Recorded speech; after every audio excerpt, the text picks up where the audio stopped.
Chapter 1, Get Your Game On. Morning, 12 years after the day of the Kyuubi. The apartment of Uzumaki Naruto in the slums of Konohagakure. What in the living hell? The loud voice echoed through the small apartment, sending the odd cockroach skittering back into the cracks in the walls. In the bedroom, a small boy, one Uzumaki Naruto, lay on his bed staring up at the ceiling, eyes wide with disbelief. Why, you might ask? Floating about 1.5 feet from his face was a small, horizontal blue rectangle covered in text. You have slept on your rundown bed. HP and CP fully restored. Naruto blinked at the notice in half-asleep confusion. Understandable, given he'd only just woken up. He stared at the strange box for a moment before slowly forming the ram hand seal. Kai, release. He commanded, attempting to dispel the genjutsu he was certain he must be under. When the box didn't vanish, Naruto simply shrugged. He'd never once successfully dispelled a genjutsu in his life, so he hadn't really expected it to work this time either. Deciding to just ignore the strange blue rectangle for now, Naruto sat up and stretched, yawning. He didn't have academy today, which meant he could squeeze in some training without getting sneered at by most of the instructors. Except Uruka-sensei, he added to himself. Yumino Uruka was the only teacher in his entire 6-year academy career who'd never discriminated against him in any way, always scrupulously fair. Padding out into the hallway, Naruto wrinkled his nose at the lingering stench of the latest gift someone had thrown through his broken window, a bag of rotting dog waste, judging by the smell. Lovely. With a sigh, he grabbed a clothespin, a heavy-duty trash bag, and a pair of gloves from a drawer. Clamping the peg over his nose, which was fairly sensitive to smells, he pulled on the gloves and got to work dealing with the source of the stench. For the 12th time that month, the civilians of Konoha uniformly despised Naruto for reasons he genuinely didn't understand.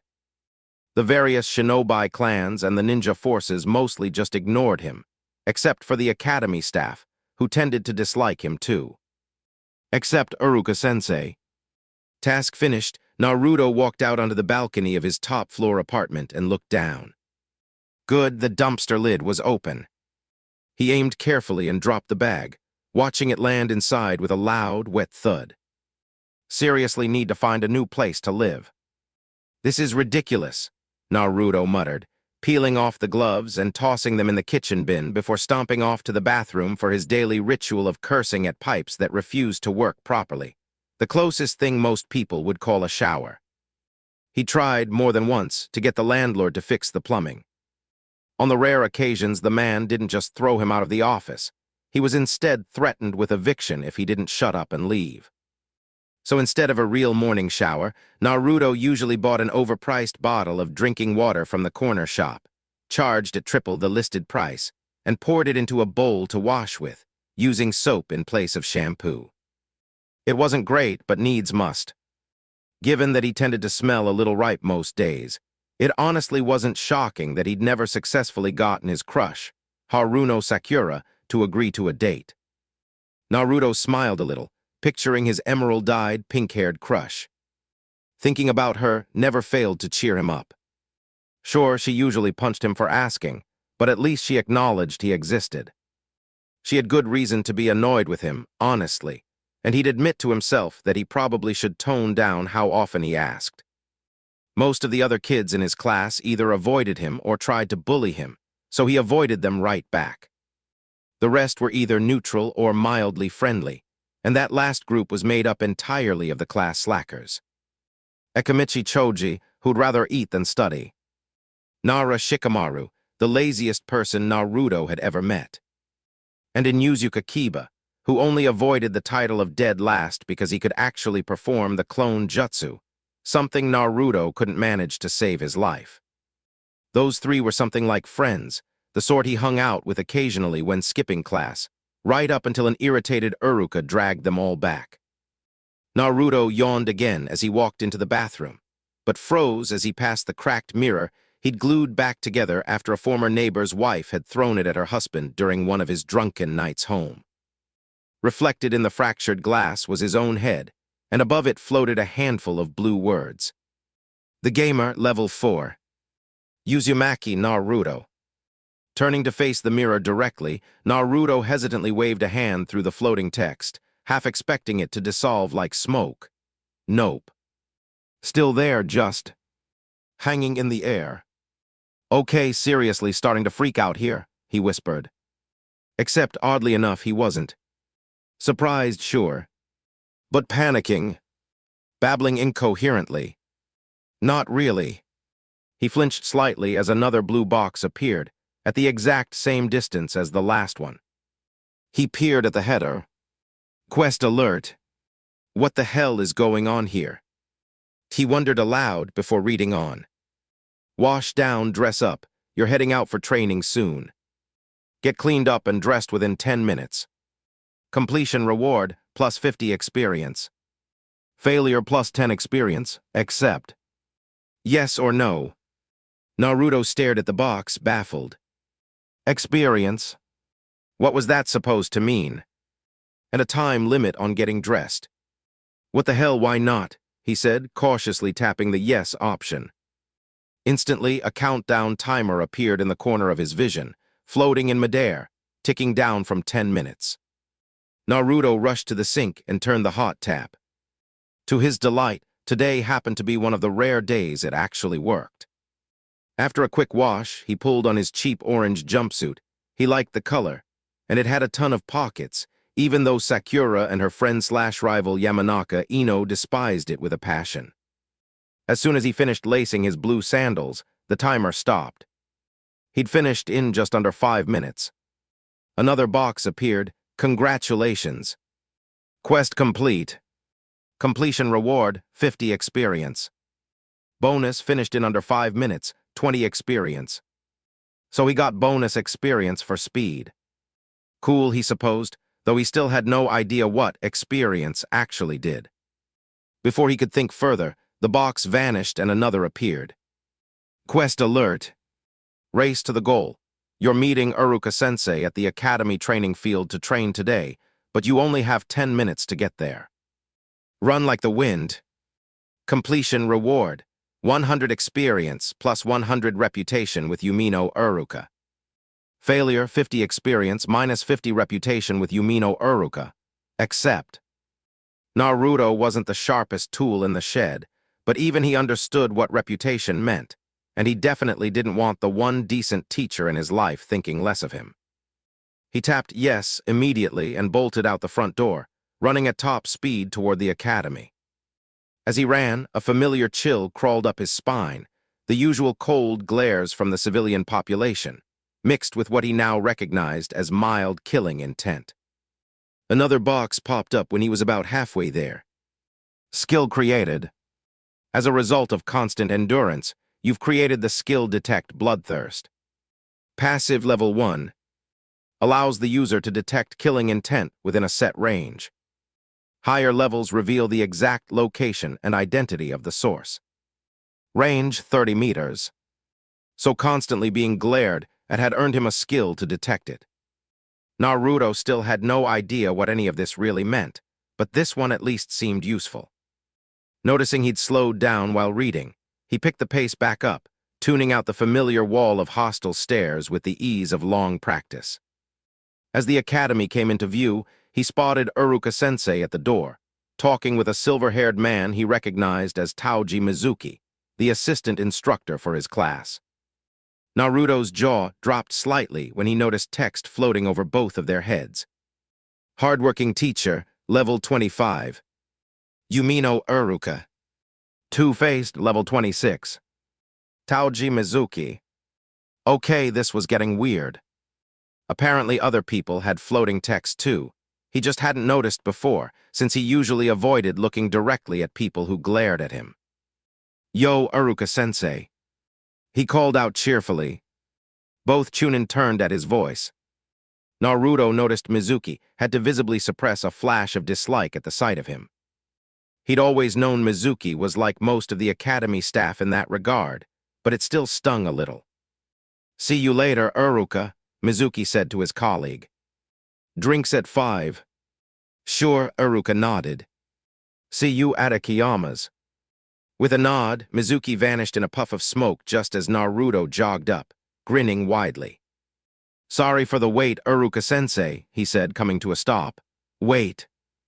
Hardly, Naruto, you're early, Uruka said, looking mildly impressed. I half expected to have to go looking for you like during class. Hey. Naruto protested. I said I'd be here, didn't I? I never break my word. Fair enough, Uruka chuckled. Sorry for doubting you. Head to the training field. I need to grab something from my desk. You got it, sensei, Naruto nodded, jogging off. When he reached the field, he wasn't surprised to see another box appear. Congratulations. You arrived at the academy training field on time. Completion reward, 100 experience plus 100 reputation with Yumino Uruka. Bonus, arriving 3 or more minutes early, 30 experience plus 20 reputation. So his reputation with Uruka had jumped by a couple hundred points now. Good, probably, though he still didn't fully understand what reputation was actually for. He distracted himself by looking around the field. Wooden posts for taijutsu practice, a shooting range for shuriken jutsu, and the obstacle course. Someone had clearly left part of their pants behind after a failed attempt the day before. Naruto groaned as yet another box appeared. Seriously, when was someone going to explain what was going on here? Skill created. As a result of diligent observation, the skill observation has been created. Passive and active. Level 1. Allows the user to view information about people, animals, and objects the skill is directed at. Higher levels reveal more detail. Costs 5 chakra points per use. Okay, Naruto said slowly. This is starting to sound like one of those RPG things Choji was talking about last year. Spotting a rusty kunai lying nearby, he decided it made a decent test subject and stared at it. Nothing happened. Jutsu need to be said out loud the first time you learn them, according to Uruka-sensei. Maybe this needs a name too, he theorized, growling as yet another window popped up. By thinking in a logical and organized manner, your wisdom increased by 1. A tick mark of irritation appeared on Naruto's forehead. Whoever was behind all this was seriously getting on his nerves. Observe, he said quietly, staring at the kunai, and a new window replaced the old one. Rusty kunai, a kunai left outside for an extended period. Now rusted and dull. That was it, no other details. Naruto frowned and turned his attention to the wooden training posts instead.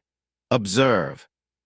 Wooden training post, a wooden pillar intended as a taijutsu target. Striking it grants 5% unknown experience for every 5 minutes spent punching it. Odd. 5% of what exactly? Only one way to find out.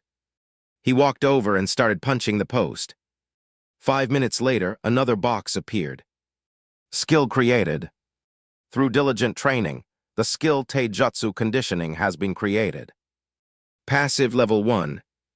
Conditions the body to become tougher, increasing effectiveness in any taijutsu style. Passively increases taijutsu effectiveness by 1%. Naruto stared at the box before swiping it away and using observe on the post again. Wooden training post, a wooden pillar intended as a taijutsu target.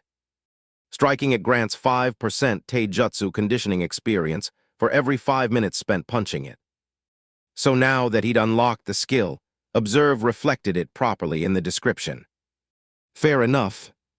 What he really wanted to know was how observe had known he could create that skill in the first place. Naruto. Uruka's voice broke him out of his thoughts. Naruto turned to see his teacher walking over, looking a little tired. A small notification flashed. Observation has leveled up. Naruto ignored it and jogged over. Hey, Uruka-sensei. What's up? You look tired, HM. Oh, it's nothing, Uruka replied. Just grading essays late into the night for a friend. He's out sick, so I got stuck marking his class's work along with my own. Ugh. Naruto genuinely hated paperwork, so he felt for the guy. So what are we training today? I thought you could try beating your personal record on the obstacle course first, Uruka suggested. You're only a few seconds behind the current record holder, Nobusaki Tomoya, so it's a good place to start. Naruto resisted the urge to roll his eyes as, sure enough, another box popped up. Seriously, this was getting old fast. Quest alert. Training montage. Uruka is going to put you through a training regimen, so do your best. First objective. Beat your personal time on the obstacle course within 3 attempts or fewer. Time to beat, 3:56.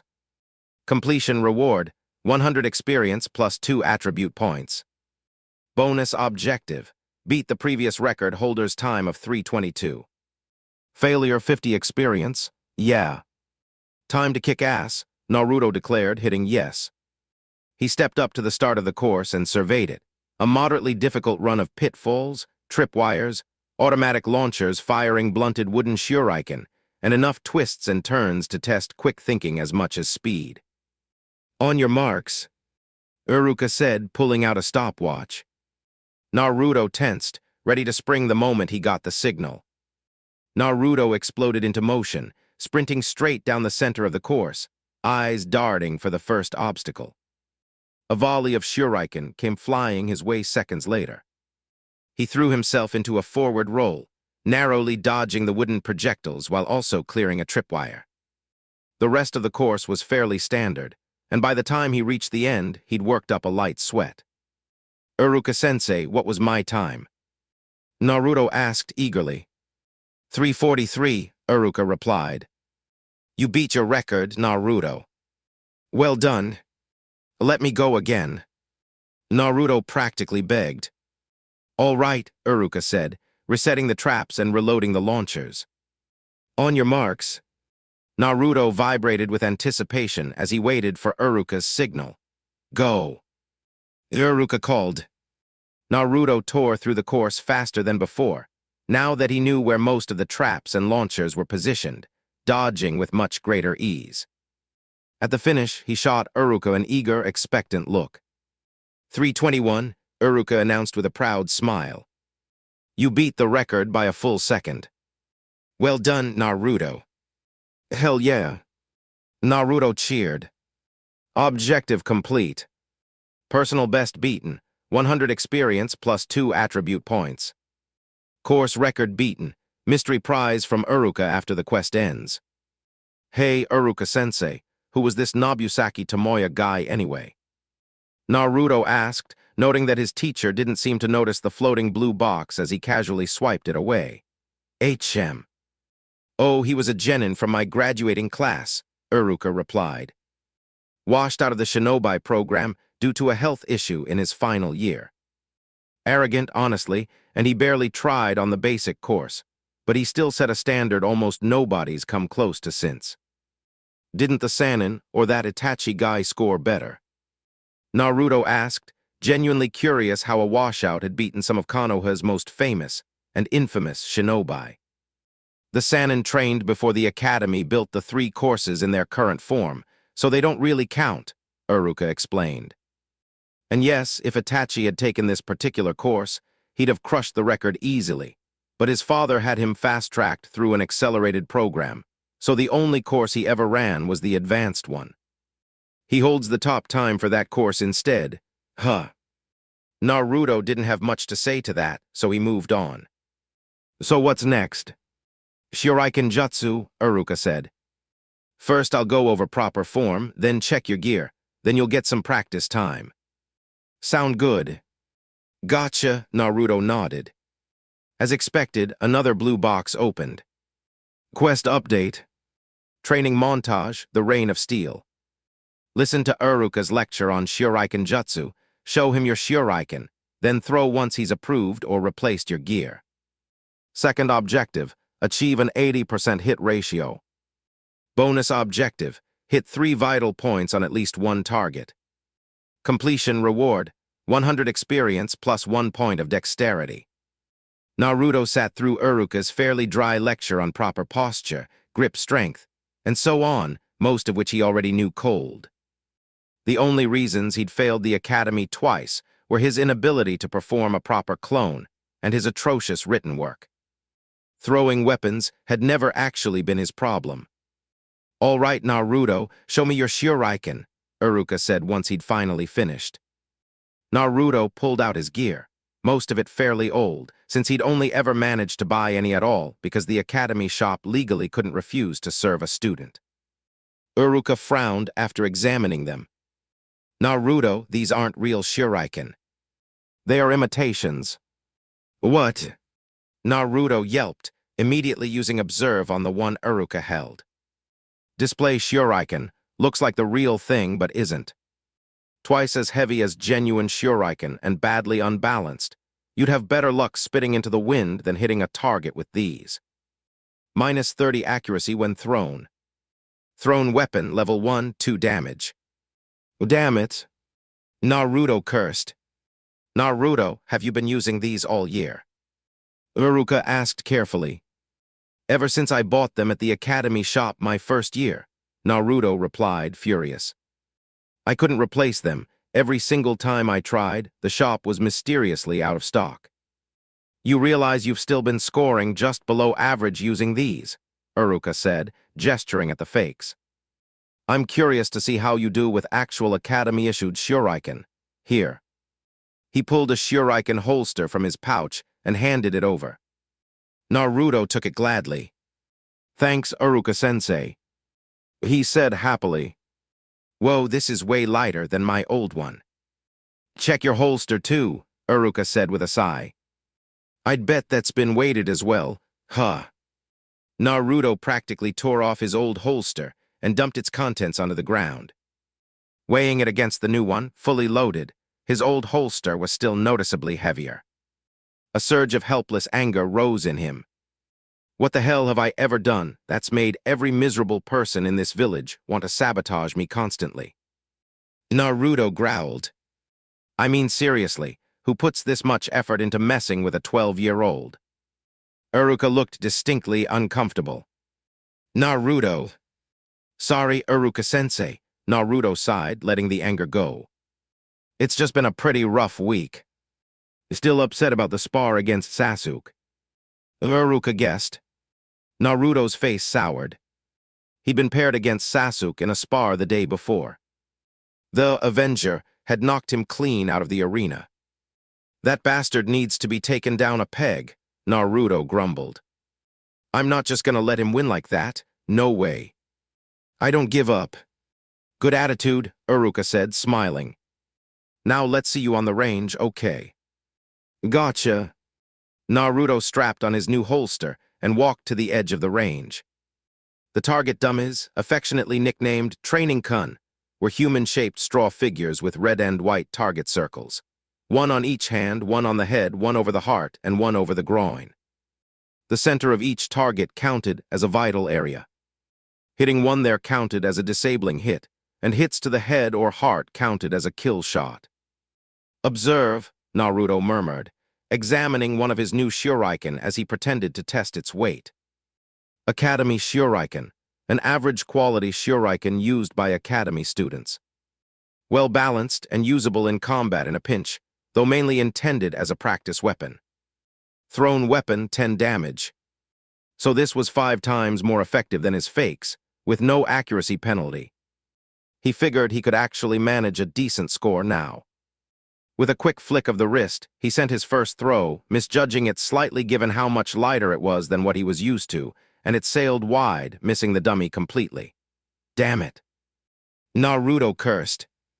"Okay, test throws over. Now let's get serious." He pulled another Shuriken from his holster and, confirming it was genuine, threw it at the groin area of the dummy. Thwick. Yes. Dead center. Naruto pumped his fist, wincing slightly at the thought of actually being hit there by a Shuriken. Ouch. To his delight, his next 3 throws landed just as cleanly, striking the center of the head, heart, and left arm. He barely missed the right arm center, according to Iruka, but he still felt good about sitting at 90% accuracy. He stepped over to a fresh dummy and let loose with his remaining 5 Shuriken, scoring a hit with every single throw. "Oh, hell yeah." Naruto celebrated. 9 hits out of 10, 90%. Right on cue, another small box appeared. Objective complete. You achieved a hit ratio of 80% or higher. Completion reward, 100 experience plus 1 dexterity. Bonus completion reward, mystery award from Uruka after the quest ends. Hidden objective reward, achieve 90% or higher, 200 experience. Even as he read it, another box popped up over part of it. As a result of a specific action, the skill Shuriken Jutsu has been created. Passive and active level 1, 5 chakra points. The art of thrown weapons, applicable to any bladed weapon marked thrown weapon, such as Shuriken, Senbon, and Kunai.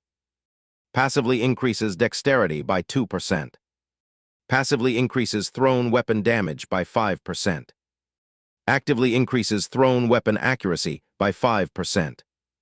I already knew how to throw Shuriken before I got this skill. Naruto yelled at no one in particular. I mean, come on, another box popped up mid-rant. Through diligent training, your dexterity increased by 1. Naruto decided to just dismiss the odd messages for now and figure out the details later. He turned back to Uruka and waved his hands around in what looked like random excitement, but was actually him closing the floating windows. Did you see that, Uruka-sensei? He shouted excitedly. Told you. So you did. Uruka smiled at the boy practically bouncing in place. Now the last part of today's training is Taijutsu. Show me your academy-style forms, and I'll correct them as needed. Then we'll spar. Sound good? Hell yeah. Naruto cheered. He really wanted to get better at Taijutsu, if only to wipe the smug look off Sasuke's face. That and maybe prove to Sakura he wasn't a total loser. Quest update. You're on the final leg now. Demonstrate your academy-style Taijutsu for Uruka, and let him correct your stances, punches, and kicks before sparring. Third objective. Last at least 4 minutes in a spar against Yumino Uruka. Completion reward, 100 experience plus 1 vitality plus 1 strength. Failure 50 experience. Bonus objective, make Uruka actually put in some real effort. Man, whatever this game thing is, it's really starting to grind on my nerves. I already know Chunin instructors have to hold back a lot when sparring with students, Naruto thought sourly. Ready, Naruto? Uruka asked, drawing his attention back. Ready. Naruto replied, dropping into the basic ready stance of Konoha's academy style. Uruka frowned. Naruto, what exactly is that supposed to be? The basic stance, Naruto replied, confused. It's similar but subtly wrong, Uruka said. A weakened version, I'd call it. Your leg positioning is off, leaving you vulnerable to low strikes, and your arms are out of place, leaving your sides completely open. But Mizuki-sensei taught me this stance, Naruto protested. Did he now? Uruka muttered under his breath. Well, I'm correcting it. Position yourself like this. The scarred Chunin demonstrated the proper stance, and Naruto adjusted to mimic him. Hey, this doesn't feel as awkward as the first one did, Naruto noted. No fighting stance should feel uncomfortable, Naruto, Uruka told him. Honestly, it's a good thing the first one felt wrong to you. It'll make it easier to unlearn and commit this proper one to muscle memory instead. Whatever you say, sensei, Naruto replied. Just as long as I can kick Sasuke's ass in a spar eventually. It took nearly an hour for Naruto to run through the stances and forms to Uruka's satisfaction. Partway through, a small notification popped up noting his strength had increased by 1 from the effort. All right, that should do it, Uruka said finally. Just keep practicing those on your own time, and you'll be fine. Ready for the spar? Bring it on, sensei. Naruto declared confidently, moving to the sparring circle with Uruka close behind. Uruka pulled out a coin and held it up. We'll start when this hits the ground, understood. Naruto nodded, and Uruka flicked the coin into the air with a soft metallic ching. It spun lazily before beginning its descent as both of them tensed. The coin hit the ground with a quiet thud. Naruto exploded into motion, a fist flying at Uruka before the coin had even finished settling. Caught slightly off guard, Uruka sidestepped and returned a kick he deliberately slowed down enough for Naruto to see coming. Naruto ducked under it and lashed out with a low sweep that connected solidly with Uruka's standing leg, the one thing keeping him upright mid-kick, and the Chunin began to topple. "That's not good," Uruka thought, slamming a hand to the ground to steady himself and firing back with a moderately firm kick. "Crap," was all Naruto managed before the sandal connected, sending him stumbling back several feet. He had to admit, Uruka-sensei really knew his stuff. He'd only been pushed back about as far as Sasuke had managed the week before, and that fight had lasted barely 2 minutes. "My turn to attack, I'd say," Uruka grinned, springing back to his feet. He telegraphed an obvious right straight, then converted it into an elbow strike halfway through. Naruto, spotting the feint just in time, dodged to the side and drove his fist into Uruka's ribs, actually making the Chunin stagger back, clutching his side. "For such a small kid, he really hits hard," Uruka thought, impressed. "Quick on his feet, too, and he knows how to use his size to his advantage. Time to step things up a bit." Up to this point, Uruka had only been fighting at the level of an average academy student. Now he shifted to the level of someone who actually specialized in taijutsu. Naruto ducked a punch, dodged a kick, and blocked a hard backhand, fully on the defensive now, always his biggest weakness. Even with decent taijutsu, Sasuke was faster and trained in something far more advanced than the academy style, and Uruka was clearly demonstrating exactly why that mattered. "I need to stay calm," Naruto thought.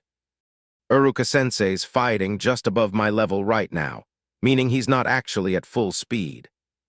If I can read his patterns, there's an opening somewhere, I hope." Uruka kept up the pressure for a couple of minutes, easily reading Naruto's intentions in his eyes the whole time. He made a mental note to teach the boy how to keep a poker face someday. He was far too easy to read. Naruto made his move as Uruka drew his arm back for another punch.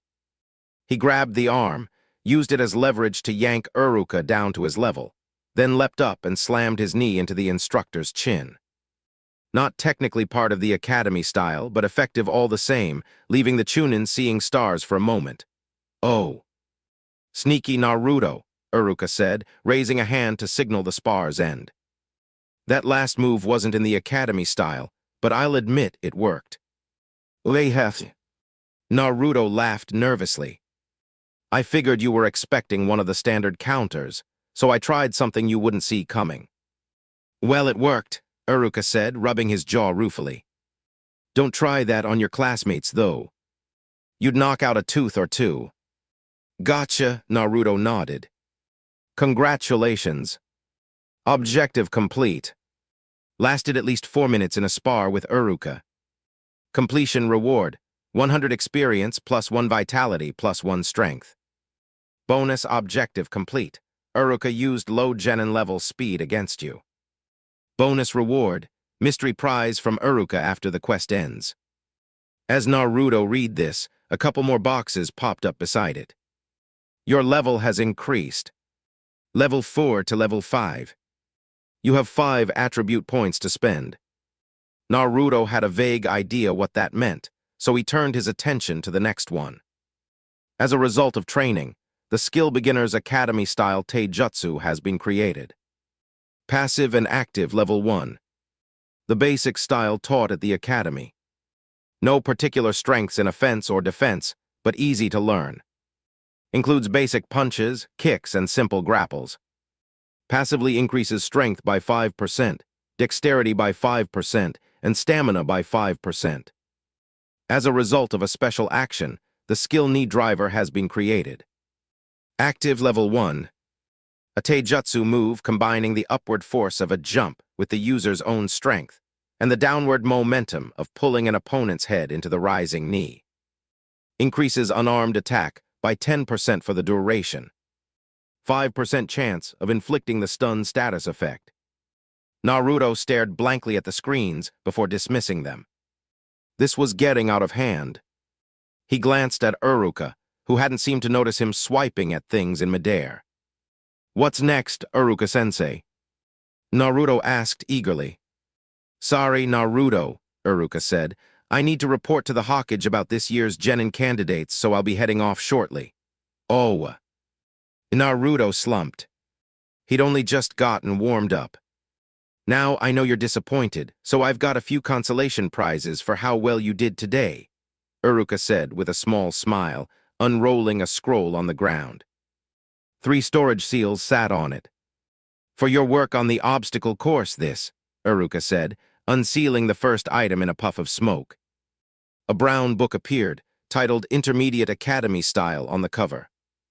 "Once you're absolutely certain you've mastered the basics, read this and bring me any questions," Uruka told an ecstatic Naruto. "And I mean it, only read this once the basics are solid. You could genuinely hurt yourself trying something too advanced too soon." "Hi, Sensei," Naruto nodded, if a bit reluctantly. "Next, for your work on the Shuriken Jutsu range, this." Uruka unsealed a second scroll. "It covers a quick draw technique. Master it and it'll noticeably improve your Shuriken Jutsu." "Cool."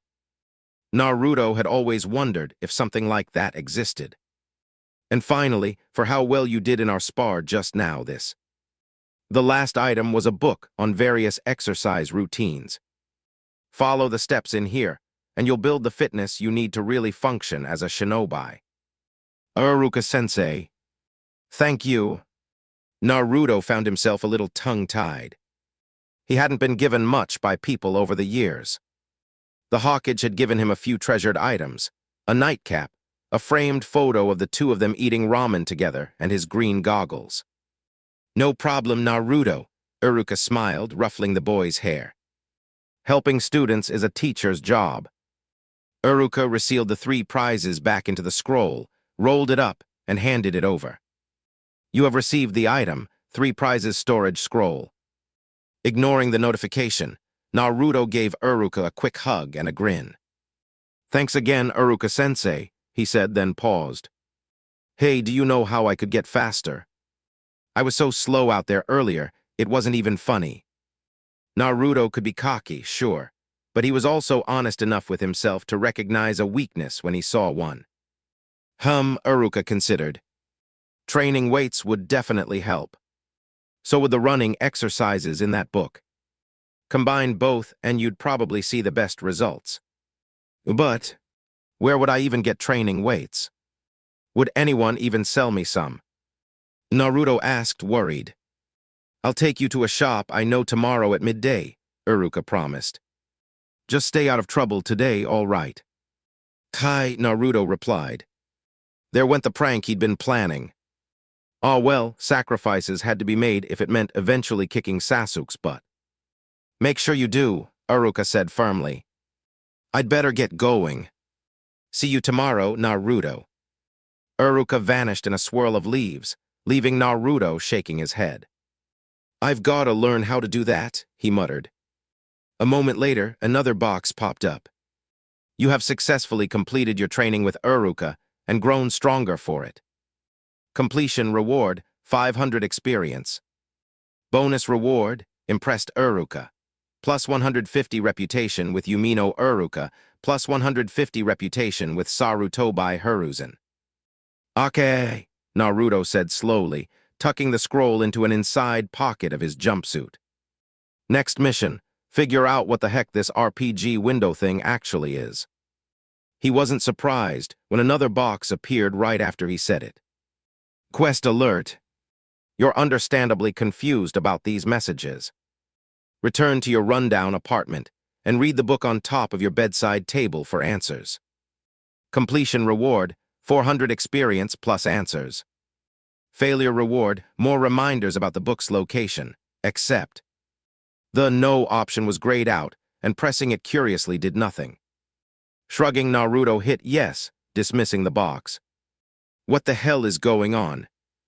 Naruto muttered. "I don't even own a bedside table."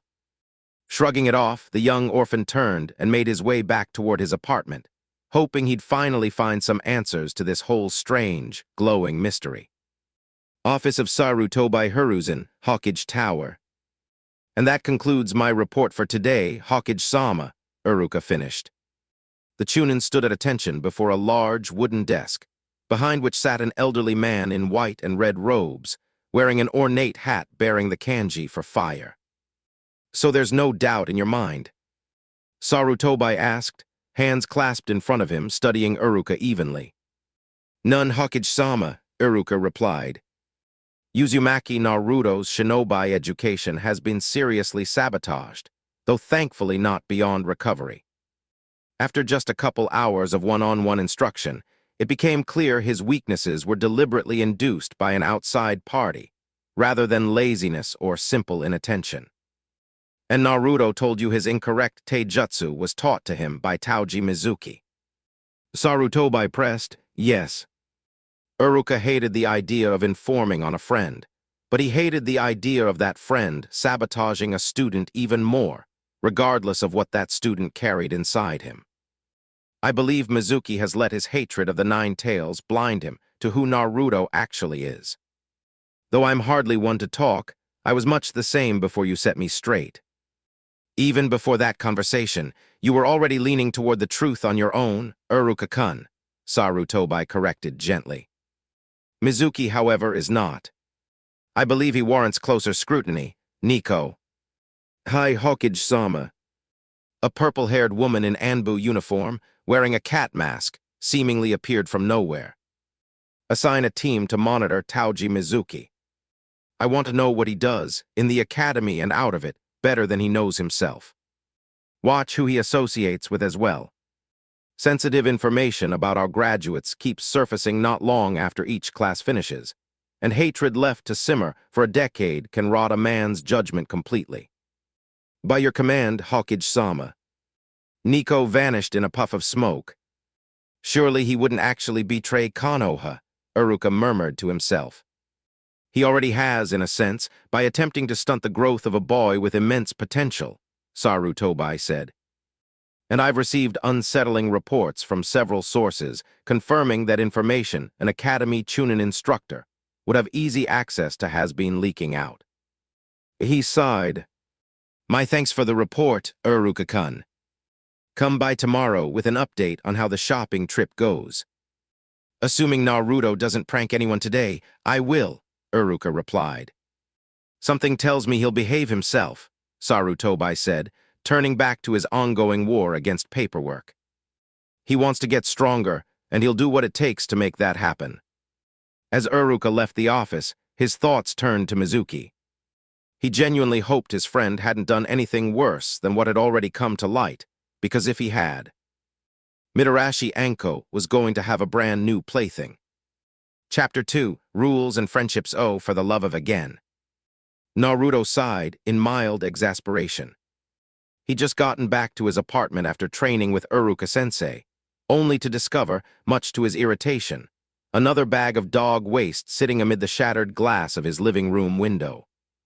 Seriously, twice in one day, Naruto complained aloud. Whoever's doing this has zero imagination and way too much free time. Sighing heavily, he headed to the kitchen to deal with the unpleasant cleanup all over again. Naruto had no proof, but he suspected whoever was behind the recurring mess was the same person, or people, who'd been harassing him since he first moved into this apartment at age 5. Broken windows, vandalized doors.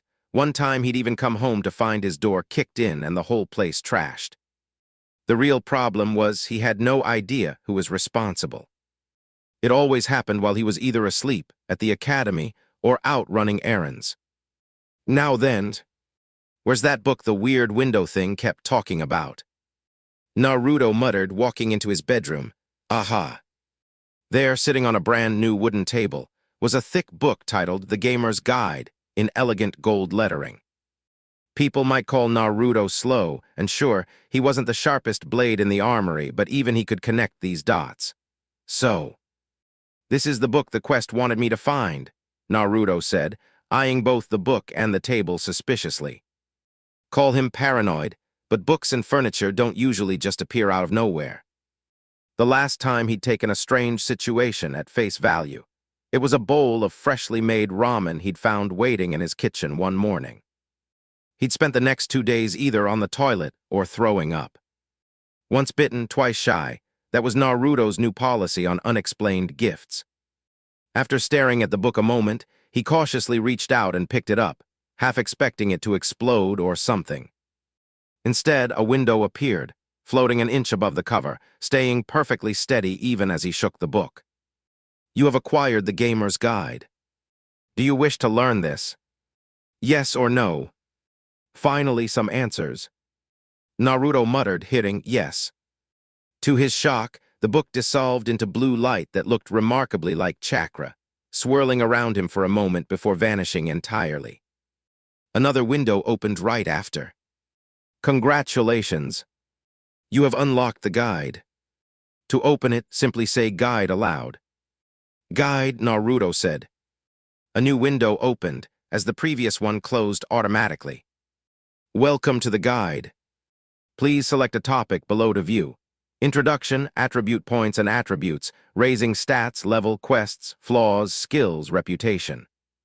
A few more options sat beneath those, but Naruto ignored them for now, drawn instead to the first option.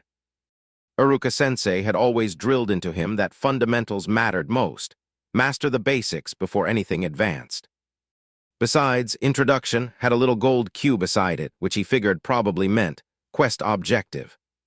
Sitting down on his bed, Naruto tapped Introduction, and a new window popped up immediately. Maybe now he'd actually get some answers.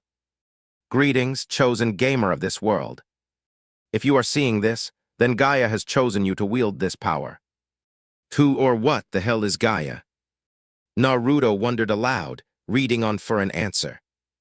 If you don't know who or what Gaia is, look it up in the library, specifically the Gaia theory.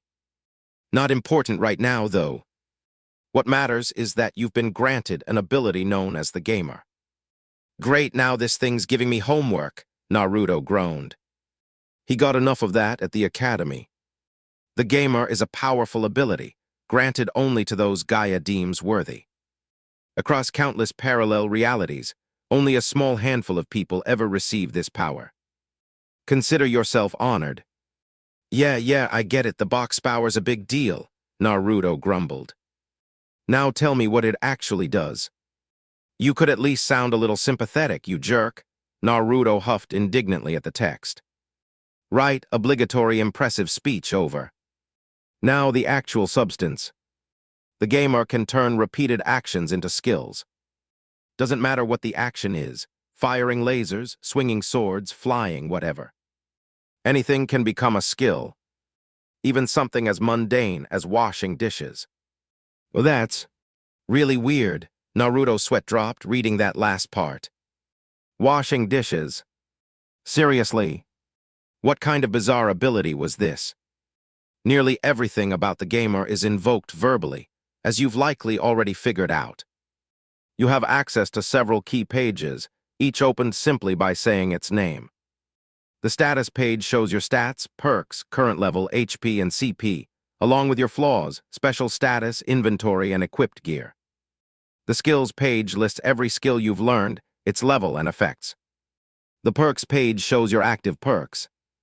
The flaws page lists your current flaws, positive or negative. The quests page tracks ongoing and completed quests. And finally, the reputation page shows your standing with various people, groups, clans, cities, and nations. Naruto blinked at all of it. A lot to take in, but he suspected this would prove incredibly useful once he actually understood what half of it meant. One last thing, Gamer. Every person who receives this power reacts one of three ways. Some try to ignore it and carry on as before. That never ends well. Some become a force for good or evil. Most people who get this power take that route, though surprisingly few survive choosing evil. The final path is the one taken by the very first wielder of this ability. Survival, pure and simple. Whichever path you choose, the life you knew before is gone for good. That concludes the introduction. Please read through the rest of the guide for more detail on everything mentioned. More content will unlock as you discover new aspects of your ability. All that's left is to wish you good luck, chosen gamer of your world. The game master, Han Jihan. Naruto sat quietly for a moment, absorbing this sudden shift in his life. Still deeply suspicious, sure, but nothing in what he'd read pointed to any real downside, aside from the distinct possibility of dying if he went evil or tried to ignore the whole thing. To borrow a word from his friend Shikamaru, troublesome. Still, there didn't seem to be any way out of it either. The wording strongly implied this was permanent. He wasn't really being given a choice here. He had the power now, so he'd have to deal with it. He knew better than to just ignore it, too. Iruka-sensei had lectured him plenty of times about problems left unaddressed coming back to bite you eventually. Guess I'd better learn everything I can about this gamer thing, since I'm stuck with it, Naruto mused aloud. Decision made, he closed the introduction and was about to tap attribute points and attributes when another window interrupted him. Congratulations! You have unlocked the guide and received basic answers about your new ability. Completion reward, plus 400 experience. Closing that one, a tick mark of irritation appeared on his forehead as yet another popped up. Quest alert. Scrolling through life. Having learned about your ability, check out Iruka-sensei's gifts. Objective. Learn at least one skill from the books using the skill absorption aspect of the gamer. Completion reward, 500 experience plus 20 Academy Shuriken. Accept. Skill absorption. Oh, the book-dissolving thing. Right, Naruto said, hitting yes. Cool. Time to check out Iruka-sensei's scroll. Reaching into his jacket, he pulled out the scroll holding the 3 gifts Iruka had given him earlier, 2 books and 1 scroll, technically. Unrolling it, he carefully unsealed all 3, the Quick Draw Technique scroll, the Intermediate Style book, and the Exercise book. Can't learn the Taijutsu book yet. Promised Iruka-sensei I'd wait. So this one. Naruto grabbed the scroll, prompting the expected window. You have acquired the Flying Leaf Blade Fast Draw Technique scroll. Do you wish to learn it? Yes or no? Bet your ass I do. Naruto muttered, hitting yes, and watching the scroll dissolve into blue light before vanishing into him, just like the guide had. Flying Leaf Blade Fast Draw Technique. Passive and active level 1. A basic quick draw technique used by genin level Konoha shinobi to more efficiently draw and use thrown weapons. Passively increases drawing speed with thrown weapons by 5%. Actively increases thrown weapon speed by 1% and damage by 1%. This is so badass, Naruto declared, pumping his fist. Now the other one. The exercise book absorbed just as quickly, though instead of granting a skill, it gave him a permanent 8% experience boost whenever he exercised. Congratulations! Scrolling through life, you've learned a technique from Iruka's gifts. Completion reward, 500 experience plus 20 Academy Shuriken. Hidden objective complete, learn an additional skill. Hidden reward, plus 40 Academy Kunai. Hell yeah! Naruto cheered. This is awesome. Once he calmed down, Naruto remembered his window was still broken from that morning's incident. Sighing, he walked into the hall and opened a fairly large cupboard, revealing lengths of wood and stacks of glass panes. After the 50th or so time his window had been smashed by the mystery vandal, his landlord had told him that since it was only ever his window getting hit, he could just fix the damn thing himself. He'd been 7 years old at the time. After a crash course in joinery, glass cutting, and basic carpentry, Naruto had gotten good enough to produce a reasonably solid window. And since it got smashed roughly once a week, he'd had plenty of practice since then. The one concession he'd browbeaten out of his landlord was that the man at least had to cover the cost of materials. There, Naruto wiped sweat from his brow about an hour later. That'll hold. Until the next time some jerk breaks it. He sighed as 3 separate windows popped up once he'd finished putting his tools away. Skill created. As a result of repeated actions, the skill joinery has been created. Passive level 26. Joinery is the basic shaping of wood to fit a surface, typically for home repair. Requires joinery tools. Passively increases success rate of joinery actions by 30% and reduces wood wasted during joinery by 25%. Skill created. As a result of repeated actions, the skill glass cutting has been created. Passive level 27. Though often associated with cat burglars, the legitimate use of glass cutting is shaping sheets of glass, most commonly for windows. Requires a glass cutter tool. Passively increases success rate by 40% and reduces the chance of breaking the glass by 10%. Skill created. As a result of repeated actions, the skill apprentice carpentry has been created. Passive level 15. Basic carpentry, the most fundamental form of construction beyond simple mud and straw building. Apprentice level work lacks a fine finish, but gets the job done. Requires carpentry or joinery tools. Passively adds 5% to success rate for any wood cutting or shaping action, and reduces wasted wood by an additional 5%. Huh. Okay, Naruto said slowly. Why are these new skills already at such high levels? Thinking it over, a theory occurred to him. Every skill he'd gotten so far had started at level 1, and they'd all been things he'd either done badly in the past or never really paid attention to. Carpentry, joinery, and glass cutting, though, were things he deliberately forced himself to get good at through years of repeated, genuine practice. Maybe skill levels scaled based on how proficient you already were when the system recognized the skill. It sounded plausible enough, though he had no real way to test it. Shrugging it off, Naruto got to work cleaning up the sawdust from his impromptu repair job. His stomach growled loudly in protest. He hadn't eaten anything since a cup of instant ramen for breakfast. Right. Ikaraku's it is. He decided, finishing up quickly before dashing out to his favorite restaurant.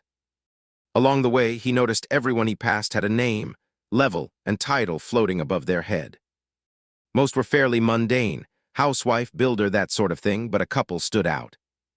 One kunoichi he spotted, purple hair, miniskirt, trench coat, had loyal kunoichi of the leaf floating above her head while she happily munched on a stick of dango.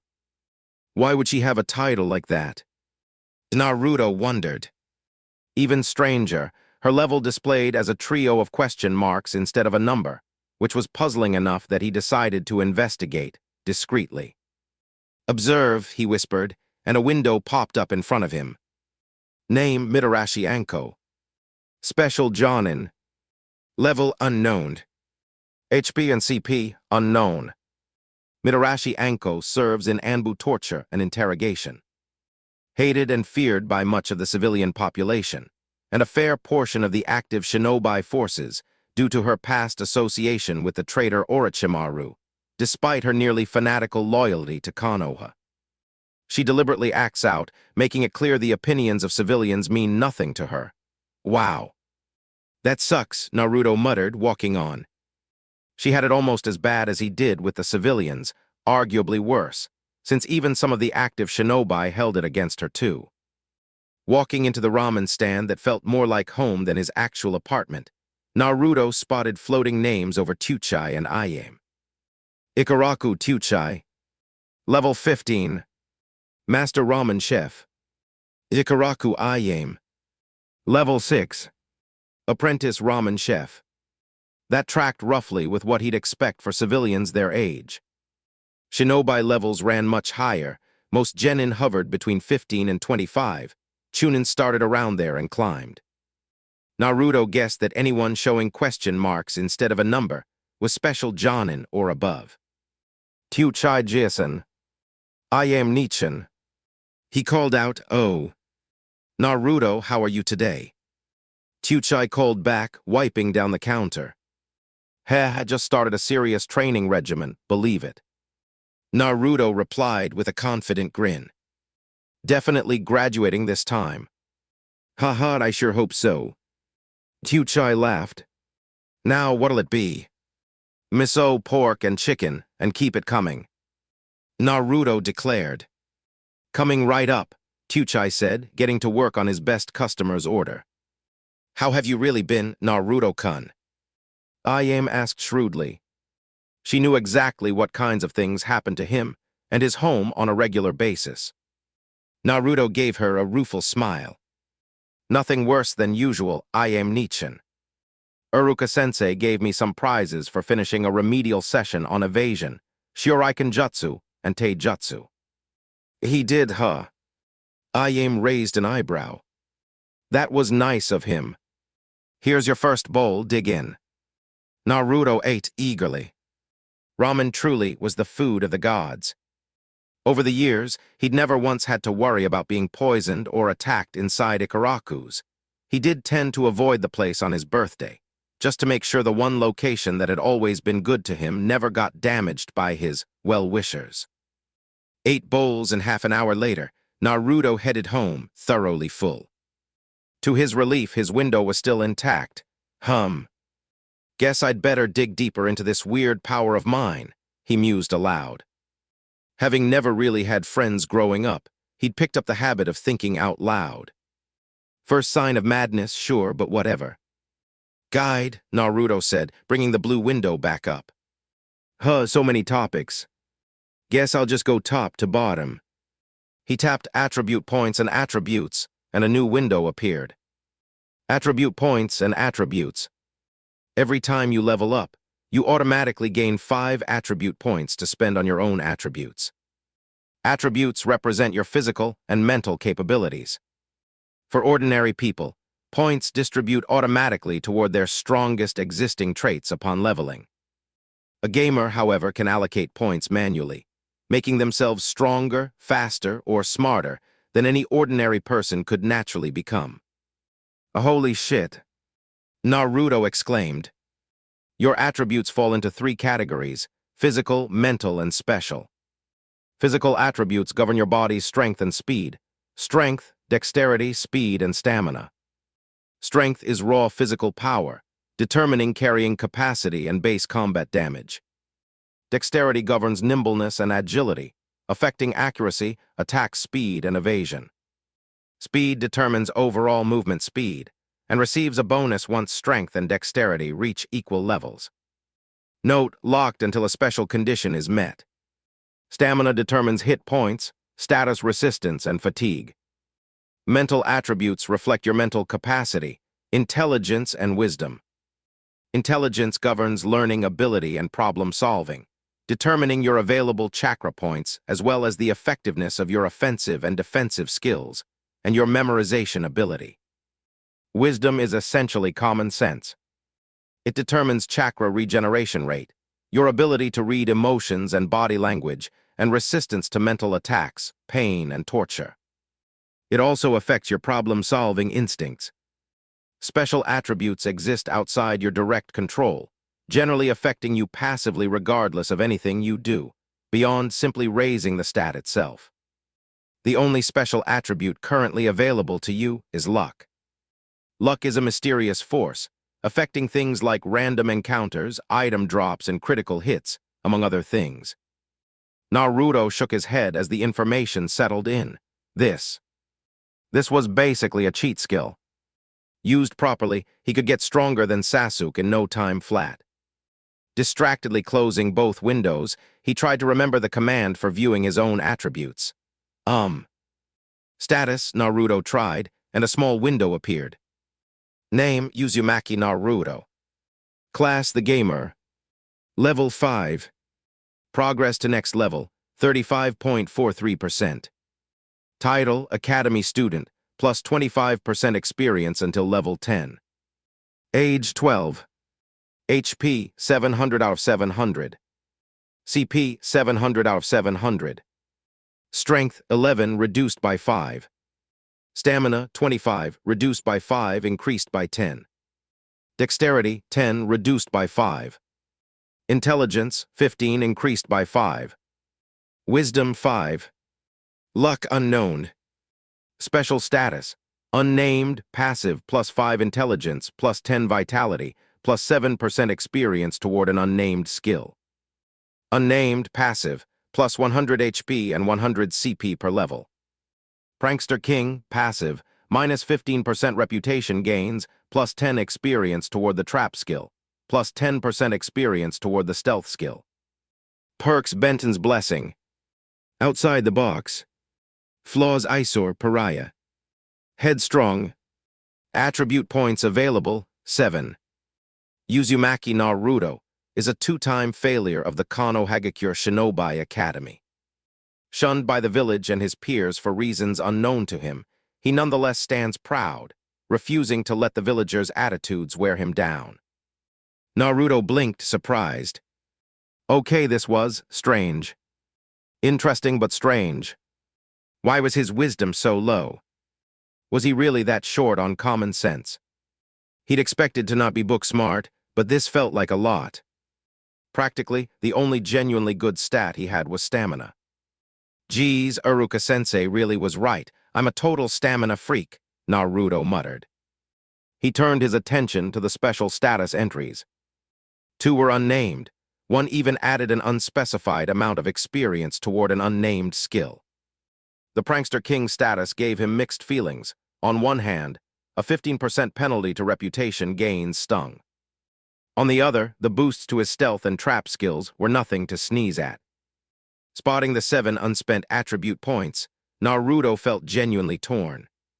Should he balance out his mental stats to match his physical ones, or dump everything into physical stats so Sasuke would stop kicking him around during taijutsu spars? On one hand, getting smarter makes classwork easier, Naruto thought.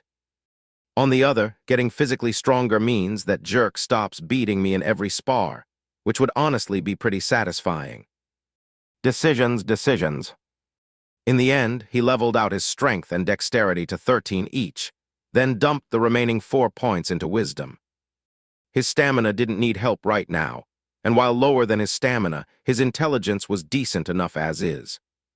As for luck, he had no idea where it even stood, either deep in negative numbers or absurdly high, probably thanks to that Benton's Blessing perk. With that handled, Naruto checked out the inventory section of the window. Split horizontally, the bottom half showed a row of small boxes about the size of his thumb, while the top half displayed a paper doll-like figure surrounded by equipment slots. 2 boxes held images of his jumpsuit's top and bottom, 2 more held his sandals and undershirt. So this is what I've got equipped right now, Naruto figured. Let's see. He tapped the image of his jacket, and a small window opened. Orange jumpsuit jacket. A hideous orange jacket that practically screams, "I am here, come get me," to anyone within eyeshot. No one with any real sense would wear this as an active-duty shinobi. Defense +5. Minus 20% to stealth. Grants the wearer the eyesore flaw. Durability 5 out of 30. Oi. What the hell? Naruto yelped. My jacket is orange, comfortable orange, has a ton of pockets and orange. What more could anyone want? Grumbling, he glared indignantly at the window. Eyesore. What kind of flaw was that? He tapped it impatiently. Eyesore passive. Your choice in clothing leaves so much to be desired that words genuinely fail to capture it. Minus 5% reputation.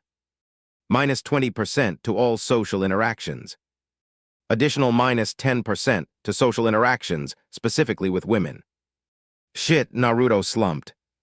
This was probably at least part of why Sakura-chan couldn't stand him. Ino too, probably, but Sakura was the one he actually cared about. Well. Naruto sighed. Guess I can grab some temporary clothes tomorrow with Iruka-sensei, assuming wherever he's taking me actually sells clothing. Another window popped up, and Naruto stared at it with a completely flat expression. Quest alert. Clothes make the man. Having discovered the flaw your current outfit carries, you decide to buy something more suitable the next day while shopping with Iruka-sensei. Objective. Purchase a new wardrobe to replace your current one. Completion reward. 500 experience plus 30 Academy Shuriken. Failure 50 experience and the eyesore flaw becomes permanent, except the hell. Naruto deadpanned. This ability gets more confusing by the minute. Screw it, fine, I'll do it. Naruto hit yes. Most people who knew Naruto would have been shocked at how quickly he accepted the need to replace his clothes, given his well-known, borderline legendary devotion to the color orange, alongside his equally legendary stubbornness. What most people missed, though, was that Naruto could absolutely change his mind, given enough solid evidence. And with the gamer flatly telling him his current outfit was actively sabotaging his social life, especially with a certain pink-haired Kunoichi in training, along with hurting his stealth, he wasn't foolish enough to argue with that. Now then, training time, Naruto decided, grabbing his new kunai and shuriken holster and strapping it to his right leg before running off to find an open training field. A person could never practice too much, after all. The next day, early morning, outside Uzumaki Naruto's apartment door. Naruto. Iruka called, knocking. He'd arrived to take Naruto shopping and was mildly concerned to notice the window was broken again. Judging by the glass pattern, all on the inside, something heavy was thrown at the center of the window from outside, Iruka's mind quickly assessed. Conclusion: vandal thrown stone. Just then, a bleary-eyed Naruto opened the door, a wooden clothespin on his nose and rubber gloves on his hands. Iruka-sensei, what are you doing here so early? The boy asked. Had some unexpected free time this morning, figured I'd come by now instead of later, Iruka replied. Why the clothespin? Come in, you'll see, Naruto said, turning back into his apartment. Excuse the intrusion, Iruka muttered, stepping inside, removing his sandals, and following his student into the living room, immediately understanding the clothespin. A bag of waste sat on the floor, clearly thrown in alongside whoever had smashed the window.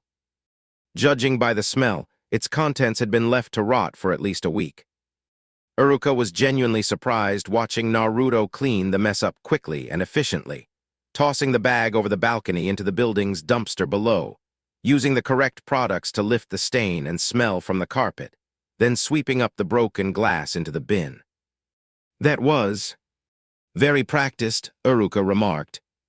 How did you get so good at handling something like that? Windows been getting smashed once a week or so since I was 7. The rotting dog waste is newer, only the last 3 weeks or so, Naruto shrugged casually. Every single day, too. What a pain. Iruka was sorely tempted to march out and find whoever was responsible on the spot. Do you have any idea who's doing this? Nope, Naruto replied immediately. Always happens while I'm asleep or at the academy. Tried setting traps once, but my landlord caught me and threatened eviction if I tried again. Could it be the landlord himself? Iruka muttered.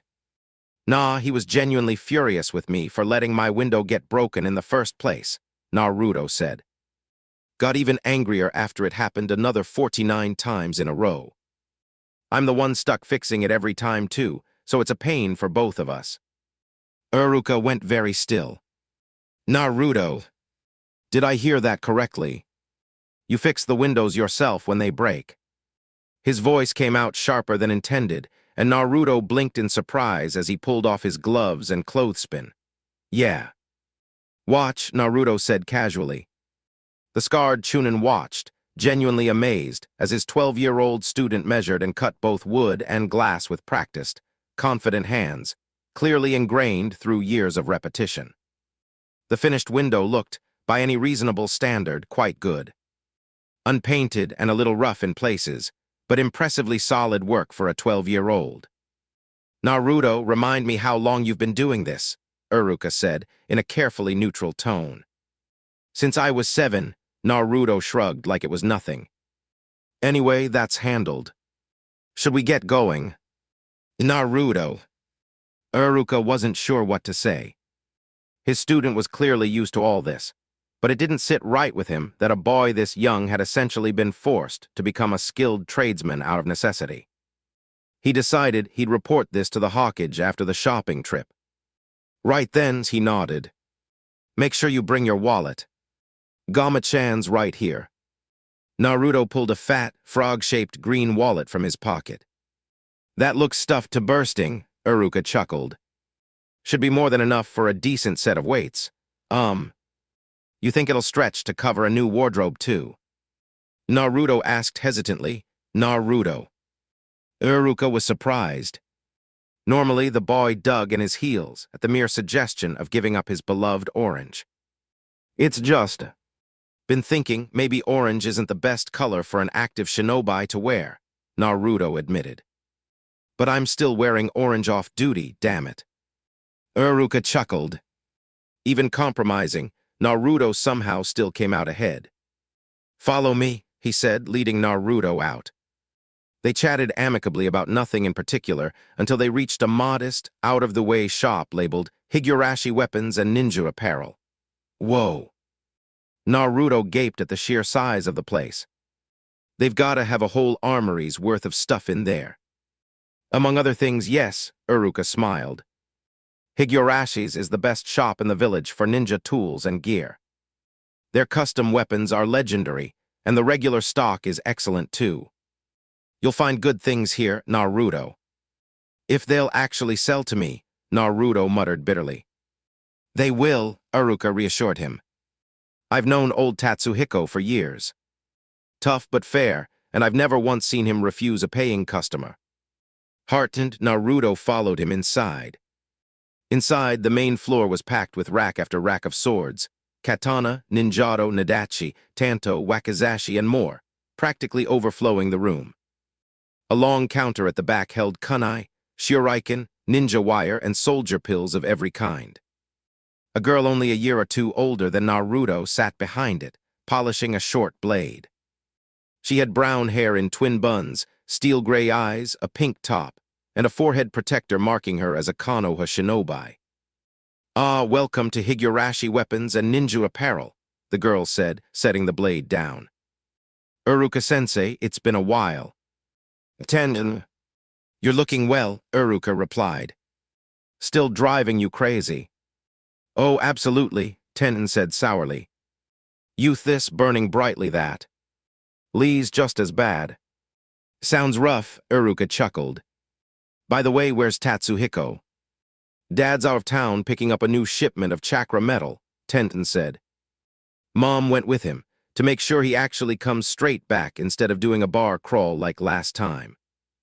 Didn't he get a tattoo last time that happened? Kani-san's name, wasn't it? Iruka mused, yep. Mom was furious, Tenten rolled her eyes. Anyway, who's this you brought along? This is Uzumaki Naruto, Iruka introduced him, and Naruto smiled shyly. He's after some weights and a new shinobi outfit. Graduation's still a while off, Tenten said, frowning slightly. Though I get why he needs new clothes, those orange things are barely holding together. Well, excuse me, Naruto grumbled. Oh, don't worry about it, Tenten waved him off. We'll find you something better. How much have you got to spend? Not counting food and rent. Naruto considered. About 70,000 ryo. Tenten stared at him for a moment. That'll get you quite a lot, she said finally. Which first, clothes or weights? Naruto glanced at Iruka for guidance. Clothes, Iruka said firmly. Weights can be concealed underneath, whatever you buy. What he said, Naruto told Tenten, who giggled. This way, then.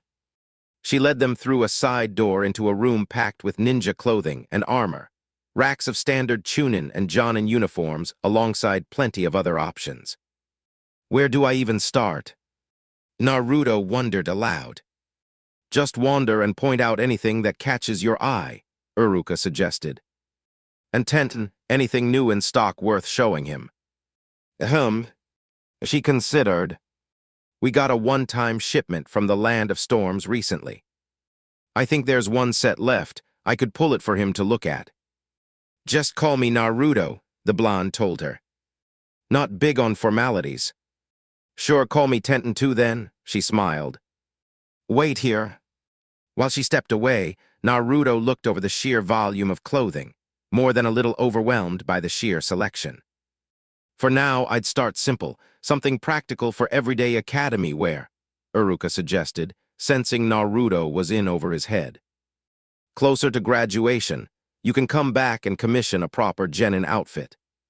Sounds good, Naruto said, relieved to have some direction.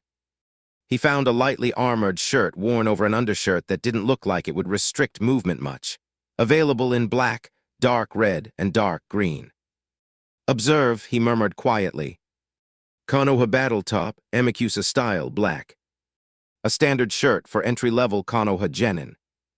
Lightweight and resistant to shuriken and thrown kunai. Defense +7. Durability, 45 out of 45. Okay, this is way better than my jacket, Naruto admitted to himself. Getting a few of these, black obviously. Sakura-chan looks good in red, but I definitely don't, and green's not my thing either. He set aside 3 black tops and moved on to the trousers, skipping the shorts entirely.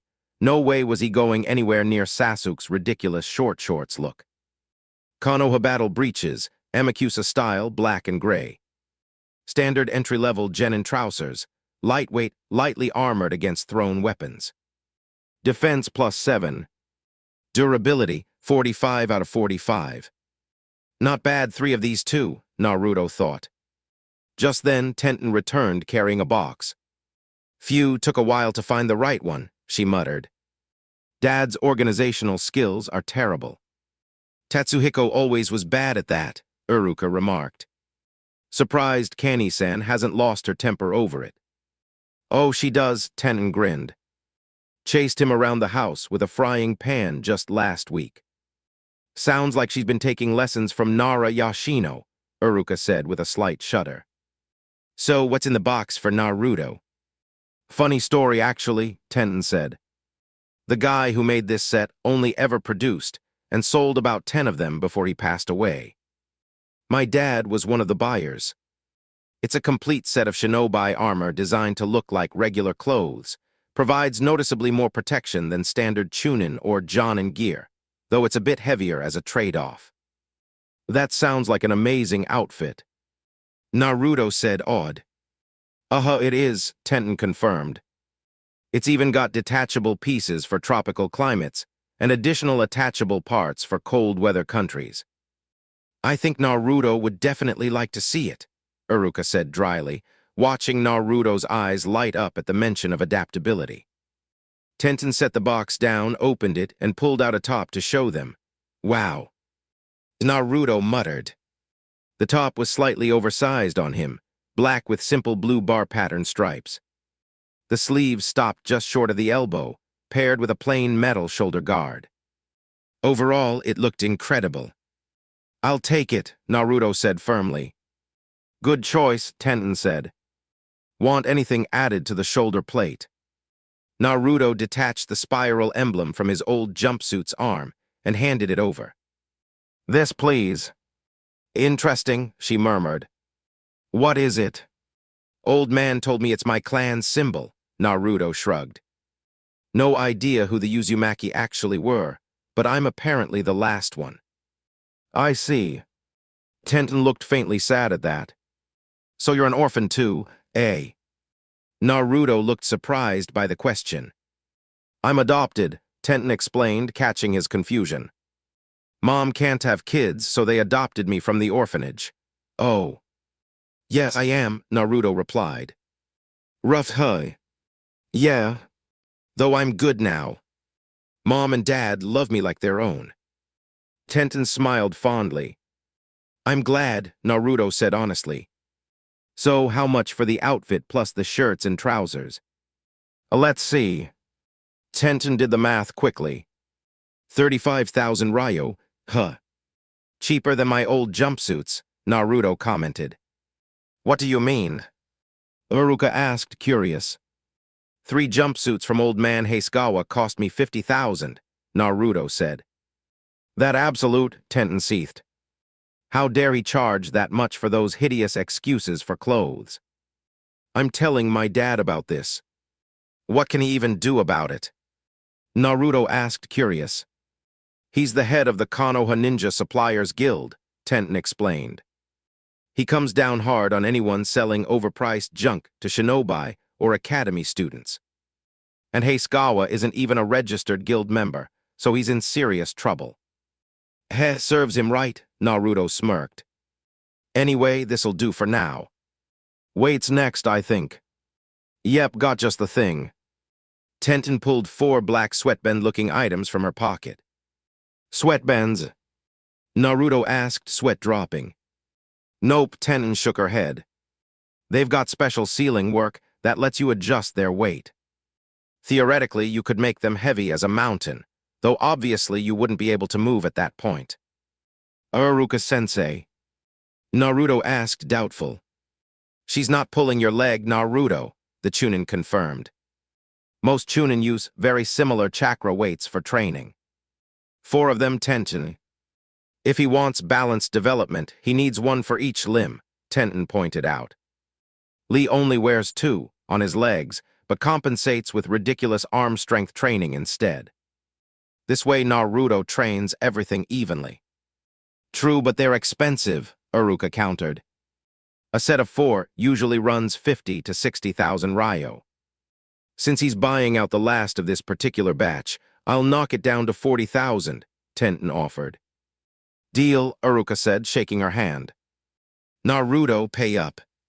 Sighing, Naruto pulled out Gama-chan and counted out his remaining cash, all 70,000 ryo of it, into Tenten's hands, plus an extra 5,000 to cover the rest.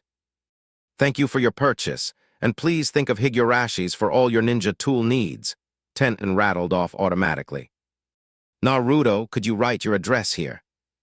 I'll deliver the shoulder plate once Dad's finished engraving the emblem.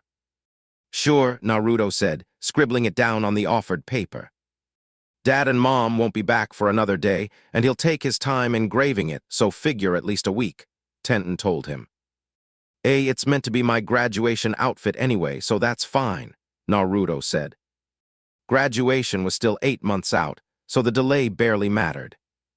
Right then. Naruto, do you have a sealing scroll? Uruka asked. Just the one you gave me, sensei, Naruto said, pulling it out. Remember how to seal things. Push a small pulse of chakra into the seal to seal or unseal anything. Bigger items or more of them need proportionally more chakra, Naruto recited. Well, you actually listen sometimes, Uruka said, impressed. Use just slightly more chakra than usual for this batch, all right. Right. Naruto touched a finger to the paper Uruka had stacked the clothes onto and channeled the smallest trickle of chakra he could manage, making everything vanish in a small puff of smoke. That was pretty cool, Tenen remarked. Most people need their whole hand for that. Me included. If I use my whole hand, the scroll just implodes, Naruto shrugged. I've got so much chakra it's hard to control precisely. Heck, the whole leaf-sticking exercise doesn't even work for me. The leaf just shreds the second I touch it with chakra. Seriously? Tenen asked, disbelieving. Naruto held a hand out to Uruka, who sighed, produced a leaf, and handed it over. Naruto stuck it to his forehead, and sure enough, it shredded into confetti almost instantly. Have you tried tree climbing or water walking? Tenen asked once she recovered. More advanced chakra control exercises, usually not taught until genin rank, but sounds like you might need to start there instead. Naruto looked at Uruka, sensei. I'll have a word with the Hokage, he said. Normally academy students aren't taught anything that advanced unless they come from a clan like the Hyuga, but I think an exception's warranted here. Yardadibeo. Naruto cheered. Today rocked. Chapter 3, The Academy Take 3 Streets of Konohagakure. Naruto wandered back toward his apartment with Uruka-sensei, who'd kindly offered to carry the clothing bags. Naruto had also talked him into keeping his graduation outfit at his own house, just in case someone broke into the apartment and wrecked it.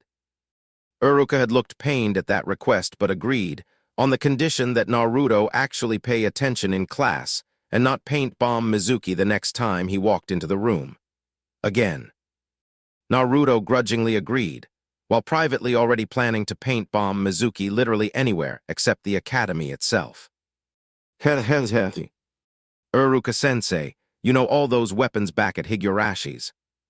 Naruto asked, yeah. Iruka replied. Thinking of saving up for one? I dunno, Naruto admitted. Doesn't seem like much point buying one if I flunk the exam again because of that stupid clone jutsu. The Chunin nodded at that. Naruto excelled at the transformation jutsu and had decent skill with the substitution jutsu, but kept stumbling badly on the basic illusory clone. I can see how that might factor into your decision, he admitted. I'll mention it to the Hawkage, all right. He might be able to work something out, maybe some kind of exemption. There was a student last year who couldn't externally mold chakra at all, and he still got an exemption, though he was ranked dead last for it. He's one of Tenten's teammates now. How the hell is that fair? Naruto grumbled. I can use the transformation and substitution jutsu just fine, but I still failed. This guy can't do either of those, and all I can't manage is that stupid illusion clone that's basically useless anyway. Naruto. Iruka sighed. He knew the boy wasn't being cruel, and honestly he had a point. Someone who couldn't reliably use any of the 3 basic academy techniques had still graduated, while Naruto had failed twice over his inability to perform just one of them. Another fair point Naruto had raised was about the clone technique itself. It was genuinely near-useless post-graduation, since any competent shinobi, frankly anyone with common sense, could spot the illusion instantly, since it cast no shadow. The graduation guidelines simply state that students must demonstrate mastery of a clone jutsu, Iruka mused. It doesn't specify the clone jutsu, just a clone jutsu. I'll speak with the Hawkage about this, Naruto, the scarred Chunin promised. I have an idea that might work, but I need to run it past him first. Oh, okay, Naruto nodded. I was wondering what kind of weapon would actually suit me. No polearms, Iruka said immediately. And nothing too heavy either, like a mace. Spears, hammers, maces, all out. Nadachi count as long weapons too, Naruto muttered. Same with katana. What about a kodachi or a pair of tanto? Iruka looked thoughtful. You do seem like the type who prefers getting up close with an opponent, and tanto would deal solid damage in that range. A kodachi would give you a bit of extra reach when you need it. Yeah, those 3 sound like solid choices. Yosha, Naruto declared. Time to start saving up then, How much do tanto and kodachi actually cost? Well, Iruka considered as they approached Naruto's building. At an average shop, an ordinary pair of tanto runs around 10,000 ryo, with a kodachi about double that. At Higurashi's, the quality's noticeably better for only about 500 ryo more. This might take a while, Naruto concluded. Well, thanks for the help for the love of again. Naruto and Iruka stopped outside Naruto's apartment window, smashed to pieces once more, the smell of rotting dog waste already drifting out from inside. Great, Naruto grumbled. Guess I'd better deal with this. See you tomorrow, Iruka-sensei. The Chunin nodded tightly, watching his student head inside and quietly shut the door before turning toward the Hawkage Tower, traveling by rooftop. He had yet another unpleasant report to deliver to the leader of Konoha, one he doubted the man would enjoy hearing. With Naruto. Once he dealt with the mess again, Naruto set about repairing the window again, leveling his glass-cutting skill up to level 28 in the process. Right, that's that, Naruto huffed, dismissing the notification and dropping onto his battered old sofa. Now. Why the heck did I get such a good deal with Higurashi's? Most weapon shops throw me out the second they see me coming.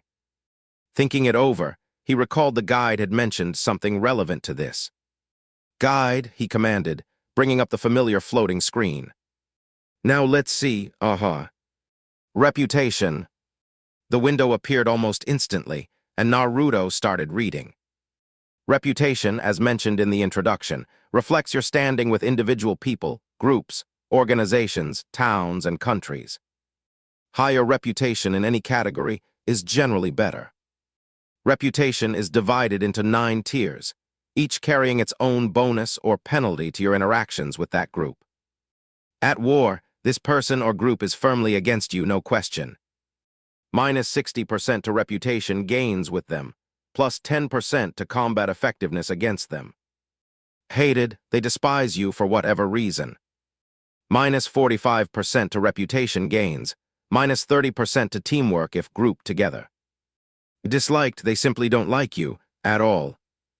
Minus 30% to reputation gains, minus 15% to teamwork.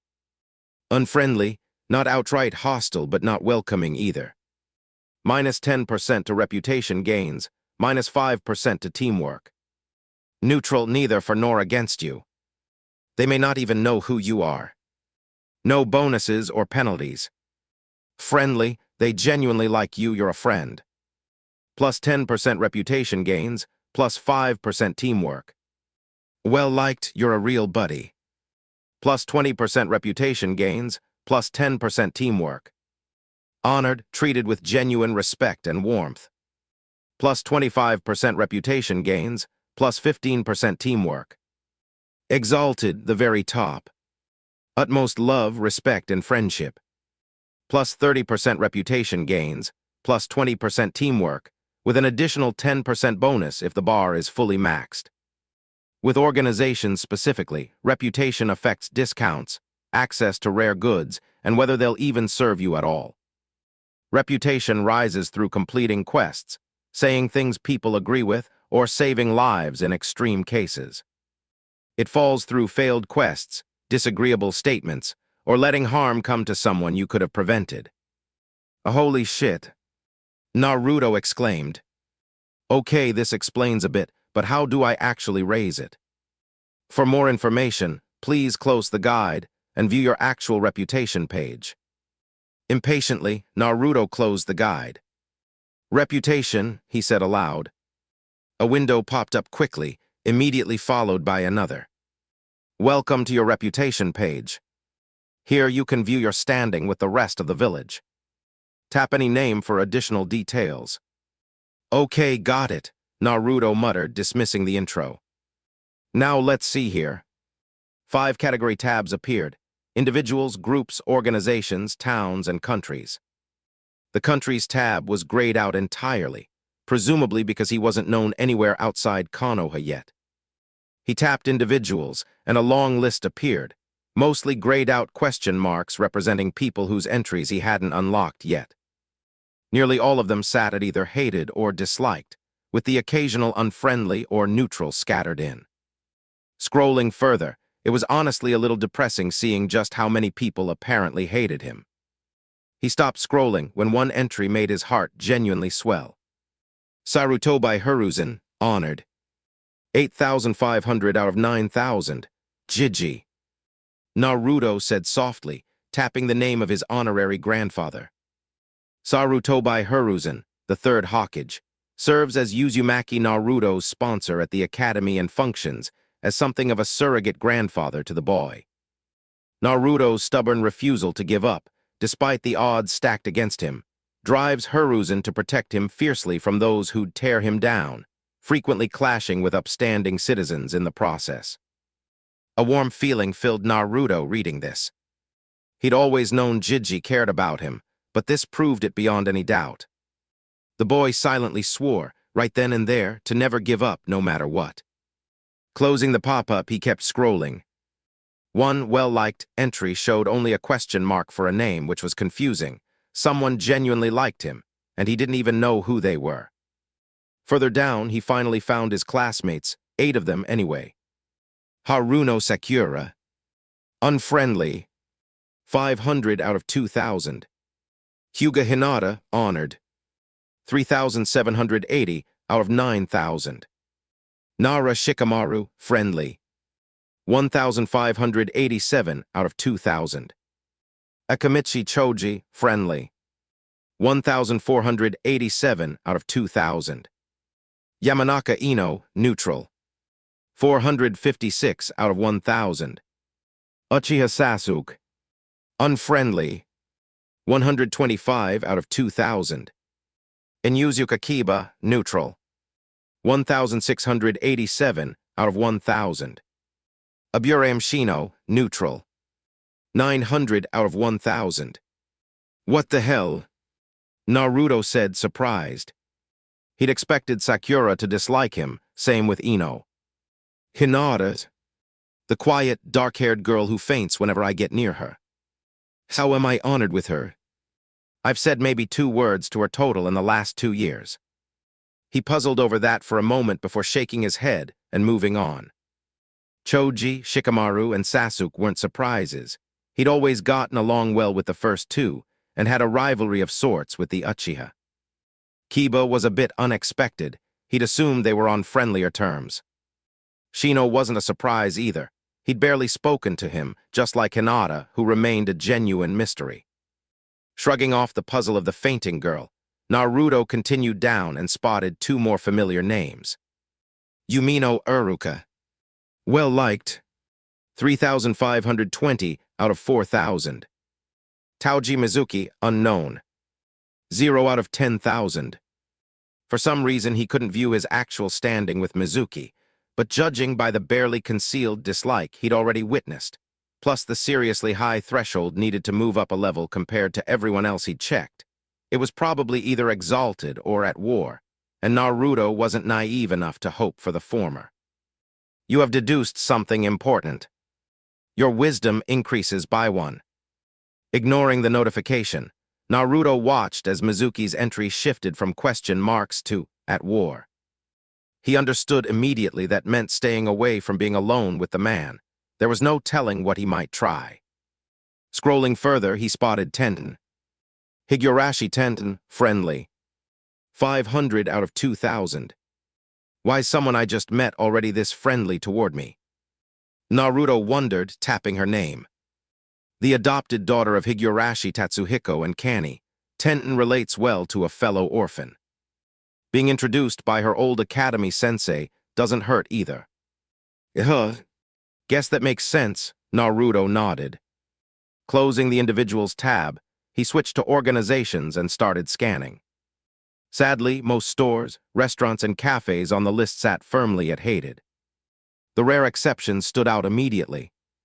Ikaraku Ramen, exalted. 10,000 out of 10,000. Konohagakure Shinobi Academy, neutral. 241 out of 1,000. Higurashi Weapons and Ninja Apparel. Well liked. 1,567 out of 4,000. 3 shops out of roughly 50. Ikaraku's wasn't a surprise. He'd been going there since he was 4, maybe 5.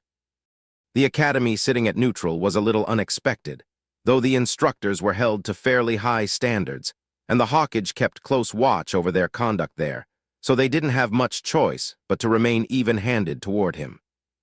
Higurashi's being on the list was a genuine surprise, too. He'd never even heard of the shop before that day, though he vaguely recalled once seeing Tenten getting picked up by a man who looked like he juggled boulders for fun. Deciding he'd done enough digging for one day, Naruto closed the windows and opened his flaws screen instead. Time to see what the game claimed was wrong with him. Eyesore, pariah. Headstrong. Since he already understood the eyesore flaw and had already taken steps to fix it, he started with pariah. Pariah passive.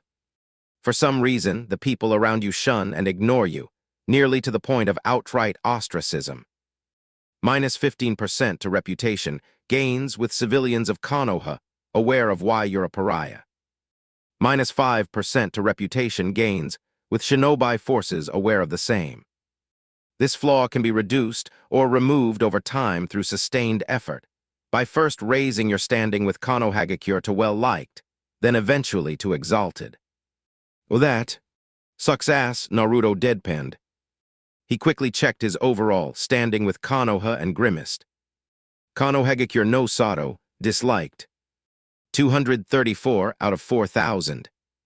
That's gonna take forever, Naruto groaned, before a look of determination crossed his face. But Uzumaki Naruto never gives up, believe it. A window popped up right as he finished that thought. Quest alert. Note long-term. An uphill struggle. To pull your reputation out of the mud, you'll need to actively help the people of Konoha complete quests. Stop pranking people, the whole deal. Only sustained, determined effort will change public opinion of you. Completion reward, acceptance by the people of Konoha. Failure death accept, great. Another quest he couldn't exactly refuse. The part about dying if he failed was more than a little unsettling, but he didn't really have a choice about accepting it either way. Tapping yes, Naruto quickly closed the pariah description and opened Headstrong instead. Headstrong passive. You are stubborn, intractable, and hard-headed. Orders are things that happen to other people, and advice only registers after you've already failed the same approach repeatedly on your own. Plus 10% to stamina checks. Minus 30% to teamwork. This flaw can be reduced over time by being more dutiful about following orders and accepting advice from teachers and classmates. Oi! Naruto grumbled. Nobody's ever actually given me advice, except Jiji and Uruka-sensei, and there are good reasons I can't just do everything they say. Like studying at the library, eating something besides ramen, wearing something that wasn't orange, that kind of thing. The first was impossible, since he'd been banned from the library for no legitimate reason. The second, because nowhere but Ikaraku's would actually serve him. And the third, because those jumpsuits were literally all he'd ever been able to buy anywhere. Granted, he was stubborn. Naruto knew perfectly well he could act like an ornery old mule once he dug his heels in, but there were upsides to stubbornness too, even the flawed description admitted as much. So, maybe I should be stubborn without being intractable. Naruto pondered aloud, maybe. Closing both windows, Naruto brought up his status screen and reviewed his actual stats. Name, Uzumaki Naruto. Class, the gamer. Level 5, progress to next, 43.87%. Title, Academy student, plus 25% experience until level 10. Age, 12. HP, 700 out of 700. CP, 700 out of 700. Strength, 13, reduced by 5. Stamina, 25, reduced by 5, increased by 10. Dexterity, 13, reduced by 5. Intelligence, 15, increased by 5. Wisdom, 10. Luck, unknown. Okay, so my strength, dexterity, and intelligence are roughly average. Wisdom's still below average, luck's a total mystery, and my stamina's pretty impressive, Naruto summarized quickly. Now why are there minuses next to all my physical stats? He tapped the -5 beside strength, and a loud chime sounded, followed swiftly by another window. Flaw discovered. Malnourished passive. Your diet is poor, limited, and unhealthy. You are not growing properly and may never reach your full height. -5 to all physical stats. This flaw can be remedied by eating a varied diet, rather than one built almost entirely around ramen. The hell? Naruto was genuinely thrown. Sure, he ate a lot of ramen, but enough to actually stunt his growth. The boy sighed. Not much I can really do about that right now. I'll have to think on it. Closing the status window, he returned to the guide and opened the perks section instead. Perks are essentially the opposite of flaws, unique or semi-unique, traits and quirks separate from your special statuses. While most perks are strongly positive, some occasionally carry minor drawbacks. These can sometimes be mitigated with effort, though don't expect it to be easy. Perks can be gained or lost as life goes on, and occasionally certain weapons or armor will grant a temporary perk while equipped, though such items are exceptionally rare. For more detail, visit your perks page. Okay, something positive for a change. Naruto praised, closing the guide and opening his perks page. Benton's Blessing. Outside the box, Benton. As in one of the 7 lucky gods. Seriously? Naruto shook his head, tapping the first entry. Benton's Blessing, passive. The goddess Benton has blessed your life. You'll face considerable hardship, but your luck in gambling, combat, and random rewards is practically cheat tier. Passively increases rare drop chance from enemies by 50%. Passively increases odds of winning games of chance by 50%. Passively increases chance of random bonus rewards after quests by 30%. Passively increases random encounter chance in dungeons and field dungeons by 50%. Warning, this perk can be lost if you give up on your goals. Uzumaki Naruto doesn't give up, so that's not happening, Naruto scoffed. So that's why my luck stat shows as a question mark, eh? Shit happens. Closing that, he tapped his only other perk outside the box. Outside the box, passive. Most people think inside a metaphorical box, which makes them predictable. You do not think this way. Your perspective is flexible and unconventional, though this comes with the minor downside of reduced access to conventional wisdom. Plus 50 per level to unconventional tactics. Plus 20% experience toward unconventional skills. Minus 30% experience toward conventional tactics. This perk cannot be lost, as it's part of how you fundamentally think. Well, that's some good news at least, Naruto muttered. Honestly, who'd want to think inside a box anyway? Boring. Well, that ought to do it, the boy sighed. Now. Ikaraku's time. Naruto ran off to his favorite restaurant, deciding to finish reviewing his abilities after brunch.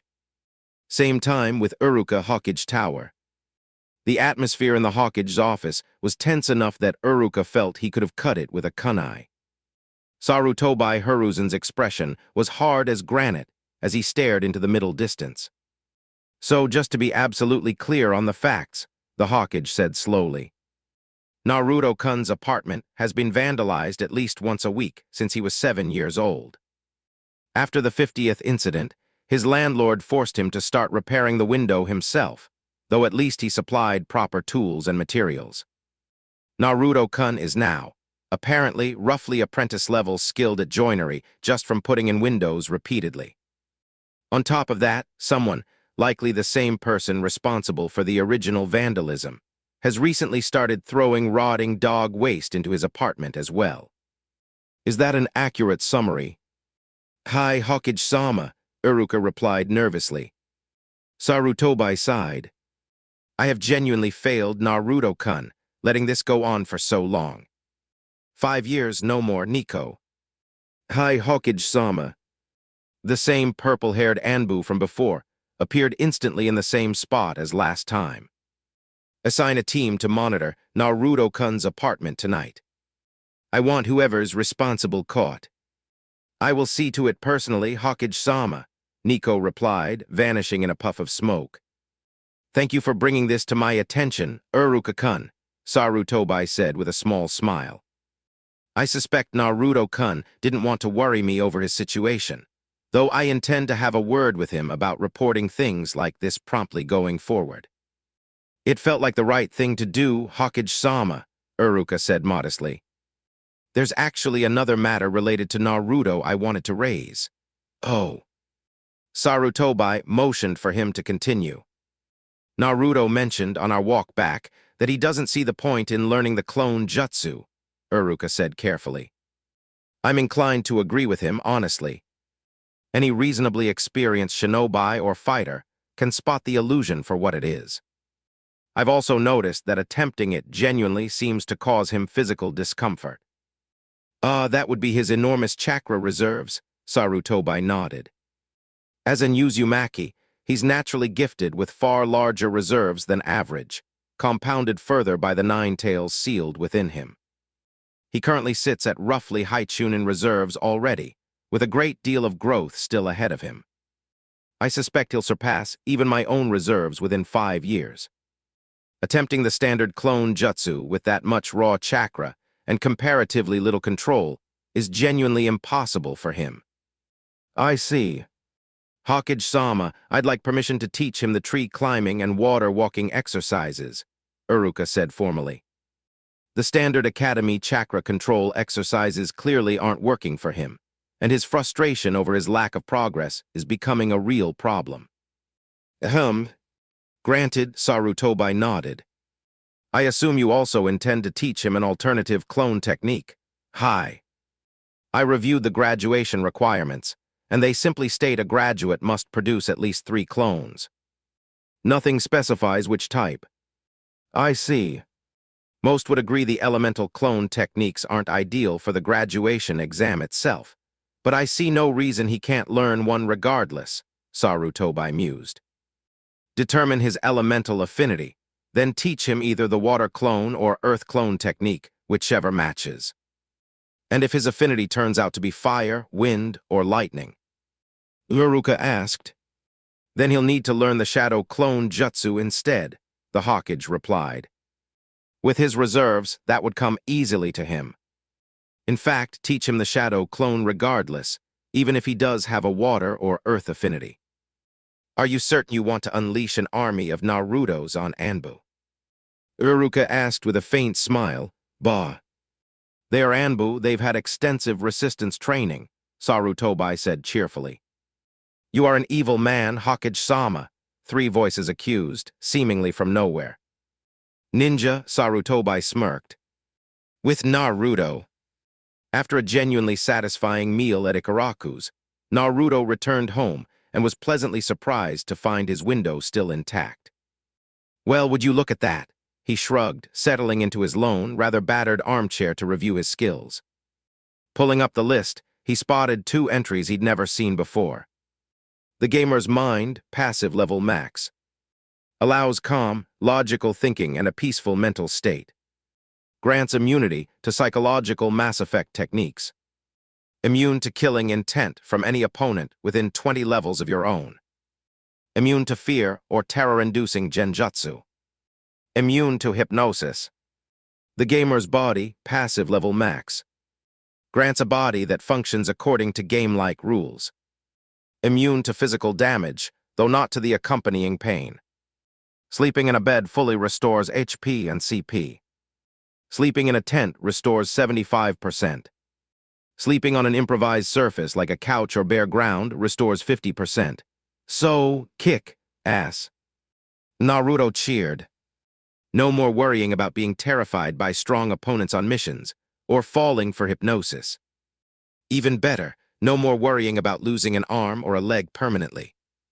Scrolling further once he'd calmed down, Naruto found his very first created skill, Detect Bloodthirst, which had apparently leveled up several times without him noticing.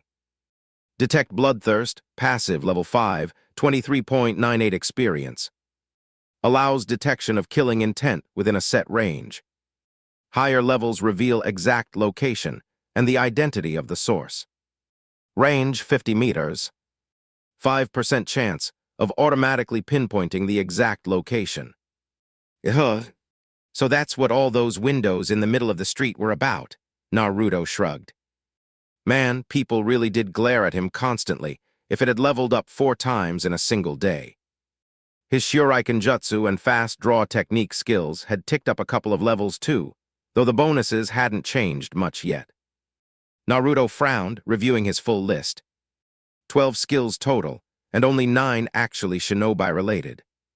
He considered it for a moment. When he'd first unlocked Shuriken Jutsu, he'd already known how to throw properly. He'd just been handicapped by garbage fake Shuriken instead of real training gear, so the skill had formed almost instantly.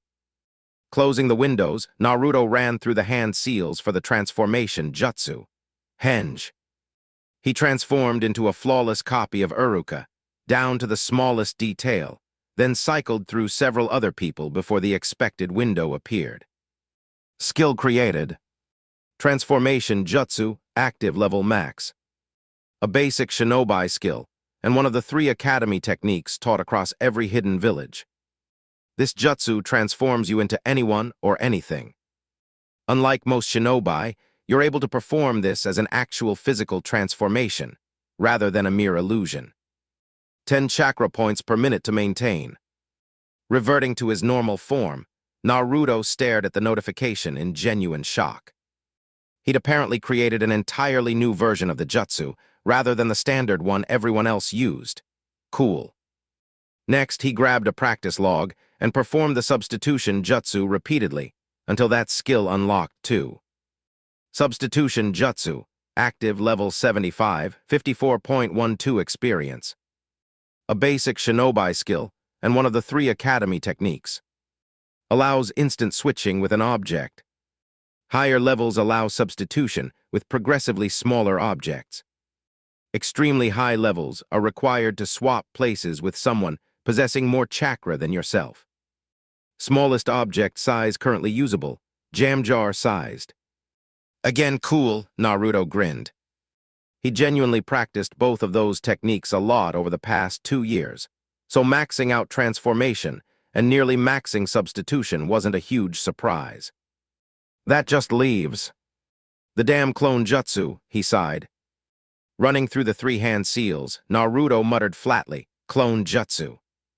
In a burst of smoke, 3 sickly-looking illusion clones appeared, then promptly vanished. A small window popped up right after, and Naruto read it quickly. Skill failed. You have not met the prerequisites to properly use this skill. Requires chakra control equal to 30% of maximum CP. Please try again once prerequisites are met. Naruto stared blankly at the window. 30% of his current CP was, conservatively, around 210. With his CP climbing by 100 every level, this technique might genuinely be impossible for him forever. Stay calm. Uruka-sensei said he'd talk to Jiji about this. It'll work out, he told himself, forcing composure. Moving past that, Naruto wondered what else he could work on. Yesterday, running through the academy-style kata hadn't earned him a single experience point, meaning he actually needed real sparring, not just solo forms, to level his taijutsu. So what did that leave? He didn't want to overdo the substitution jutsu. It made him dizzy after about an hour of repetition, and he'd already maxed the transformation. Wait a second, what about my stealth and trapping skills?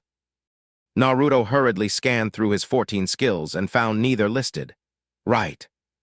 Time to fix that, Naruto cackled, rubbing his hands together as he began planning what would be his last prank for a few months. Now where'd I put the glue and feathers?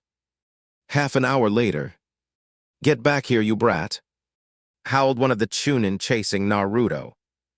The entire group was covered head to toe in glue and bright pink feathers Naruto had found in a box outside his building one day.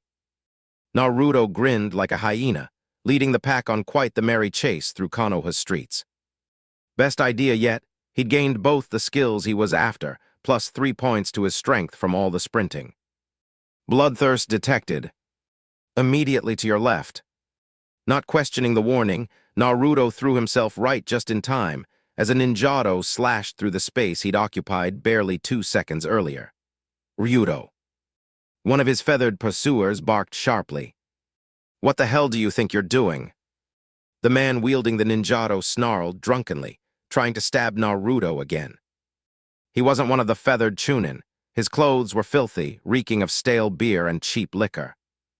The only clean thing about him was the blade itself, meticulously polished, sharpened, and maintained, cutting through the air with a distinct high-pitched whistle as he chased Naruto down the street.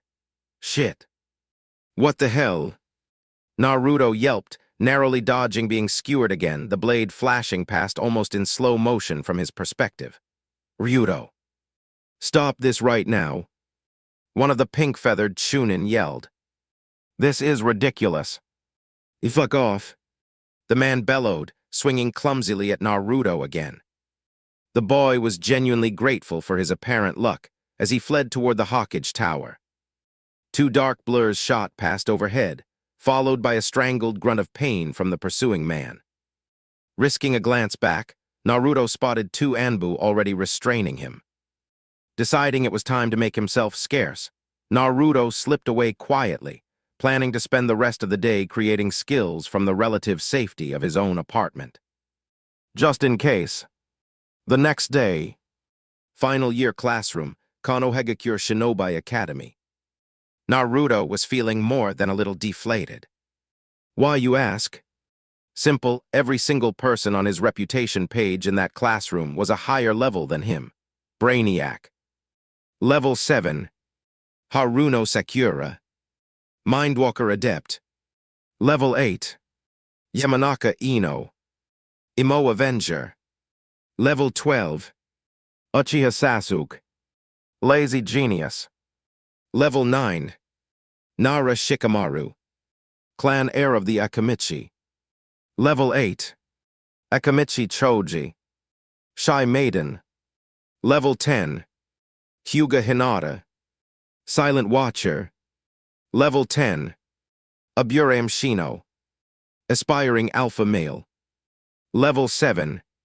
Enyuzuka Kiba. He genuinely felt like banging his head against the wall. How was he supposed to catch up to all of them before graduation? He was level 5, only one level above most of the civilian-born students. He had a lot of ground to make up. Unsurprisingly, a window popped up right in front of him. Welcome. Welcome to the Konohagakure Shinobi Academy. Here you will learn the fundamentals of the shinobi arts. Study hard, and you will be rewarded for your effort. You currently hold the academic ranking of dead last. Should you graduate at this ranking, you will automatically be assigned to the same team as whoever holds Rookie of the Year and top Kunoichi. Oh, hell no. Naruto muttered. I am not getting stuck on a team with the team, even if Sakura-chan's on it too. Oi dobe, Sasuke called. What's with the new clothes? Naruto glanced down. He was wearing his black Amakusa-style shirt and trousers, and his shower had actually worked properly that morning, so he didn't smell either. He hadn't even needed to clean up a mess before school, since his window hadn't been broken. Ditching the old jumpsuit for his new wardrobe had finally gotten rid of the eyesore flaw, a huge relief. Figured it was time for a change team, he replied cockily. You might want to think about a new style too. Those little boy shorts of yours make you look like a kid. Naruto baka. Sakura shouted. Stop talking to Sasuke-kun like that. Come on, Sakura-chan, Naruto whined. Even you gotta admit they make him look childish. Troublesome, Shikamaru mumbled. Naruto's right, so quiet down. Shikamaru. Ino scowled at her childhood friend. What about Choji? He wears shorts too. Yeah, but now that Naruto mentions it, I probably should switch to trousers. Choji spoke up between bites of chips. Mom and Dad have been bugging me to wear leg armor anyway, so this is as good a time as any to update my gear. Naruto, where'd you get yours? Higurashi's, Naruto replied. Wow. You went high-end, huh? The heavyset boy said, mildly impressed. Guess that's where I'm headed then. Another window popped up as the conversation moved on from him. Congratulations. Clothes make the man quest complete. Completion reward, 500 experience plus 30 Academy Shuriken. Secret objective, impress at least 2 classmates with your new attire, complete. Secret reward, plus 200 reputation with Akamichi Choji, plus 200 with Yamanaka Ino, plus 200 with Hyuga Hinata. Nice. Naruto mentally cheered. Today rocks. Same time a holding cell, Anbu torture and interrogation. The man secured to the chair in front of Sarutobi cut a genuinely pathetic figure. Stripped of clothes and weapon, flanked by Anbu on both sides, he sagged in his restraints, clearly aware he was in serious trouble. Kagami Ryoto, Sarutobi's voice was cold as glacial ice. You've faced several minor charges before, but today's actions leave me no choice but to bar you from remaining in Konoha. You deliberately attacked an academy student with a weapon, intending to kill or maim him. What do you have to say for yourself? He's a demon, not a boy. The man rasped. He's helpless, so he should die. My brother's sword thirsts for his blood. Sarutobi sighed. Kagami Shinzo had been one of many chunin who'd fought against the Nine Tails 12 years ago. He'd fought well, but died when a building collapsed on him. The man before him, Shinzo's brother, had been genin rank at the time, but quit the shinobi forces entirely after learning of his brother's death. Since then, he tried to find comfort at the bottom of every bottle he could get his hands on. I've explained this to the clan heads more times than I can count, Sarutobi said patiently. Even if someone managed to kill Naruto, the Nine Tails wouldn't die with him. You could no more kill it that way than juggle mountains. Within a decade at most, it would simply reform and likely finish what it started 12 years ago, making your brother's sacrifice utterly meaningless. No, that. Ryoto looked genuinely thunderstruck. As you attacked Naruto-kun in front of 7 Chunin witnesses, the evidence is more than sufficient to find you guilty, Sarutobi said harshly. I find your justification for attacking an academy student wholly insufficient, and I'm sentencing you to the maximum penalty allowed by law. You're hereby sentenced to a decade in the Konoha military police prison, with no possibility of reduced sentence or parole for at least 5 years. Anbu, place him in a mid-level security cell. Hi Hokage-sama, the Anbu nodded. Sarutobi made his way to the next cell over, ready to deal with the other person of interest apprehended by Nico and Saru the previous night. Well now, he said, watching the culprit writhe in her restraints. He'd been briefly surprised it was a woman, though he wasn't sure why. Women could be every bit as vindictive as men given the right motivation. Who do we have here, Special John and Mitarashi? Anko grinned like she just won a lifetime supply of dango. Failed genin candidate from right after the attack. Haruno clan, names Haruno Isuka. Her relation to academy student Haruno Sakura. Sarutobi asked. Second cousin. Isuka-chan here was the first Haruno to attempt becoming genin. Didn't make the cut, Anko replied, checking her notes. So, Isuka-chan, care to tell Hokage-sama what he wants to know? Or do I need to get intimately familiar with exactly how you scream? It's a demon. Isuka spat, thrashing against her bonds. I've been trying to make it give up by harassing it, but the damn thing just won't quit. What kind of kid has that kind of stubbornness? Naruto-kun does have a real talent for surprising people with his determination, Sarutobi chuckled darkly. Now, were you working alone, or are there others who need rounding up? I worked alone. Isuka snarled. Lie, Anko remarked casually, backhanding her across the face. Try the truth this time, or that'll start feeling like a love tap. A member of the Inuzuka clan got me the dog waste from the bins, but he didn't know what it was for, the Haruno woman admitted shortly. Good. That means the punishment falls squarely on you and the Haruno clan, Sarutobi said. Let's see 5 years of broken windows, at least once a week, sometimes twice, plus multiple cases of improper waste disposal. This has gone well beyond simple vandalism. I'll discuss appropriate punishment with Naruto-kun and your clan head directly. For now, you'll be held until that's determined. The woman glared at Sarutobi, but said nothing further. Anko escort her to a T, and I holding cell, isolated. We don't want anyone thinking she's getting off with a slap on the wrist. Gotcha, old man, Anko grinned down at Isuka. She's not going anywhere. Isuka had a distinct feeling the holding cell couldn't come soon enough.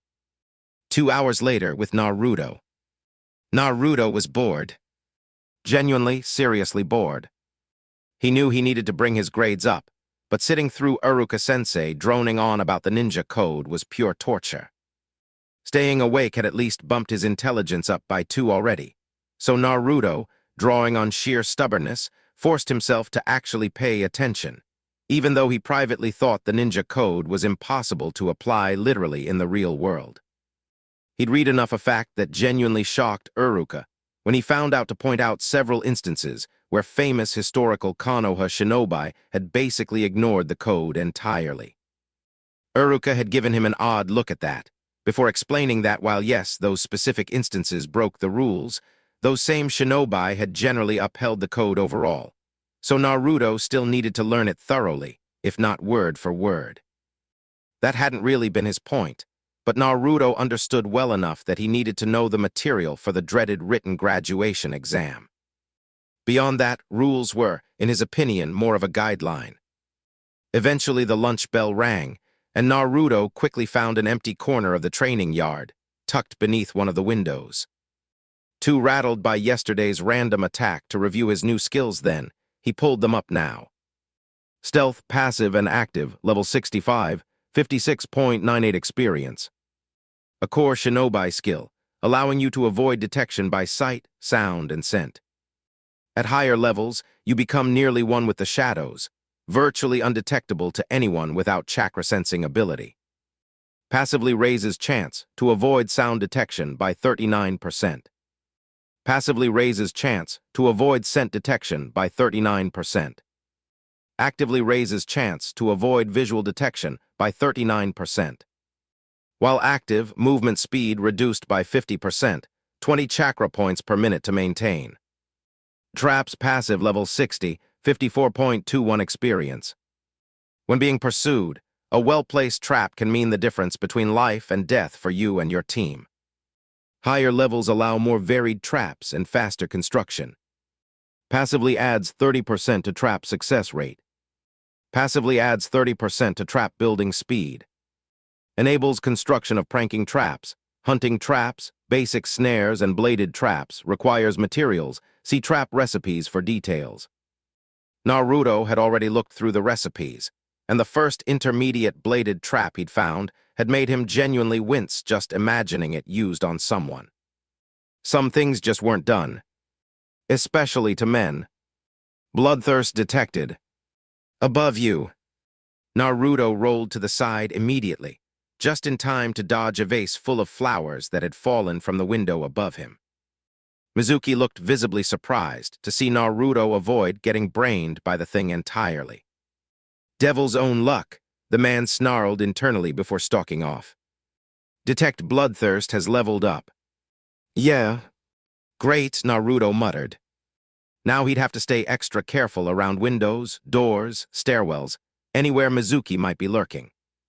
On the bright side, the skill had just saved him a nasty headache from getting hit by a falling vase. Naruto.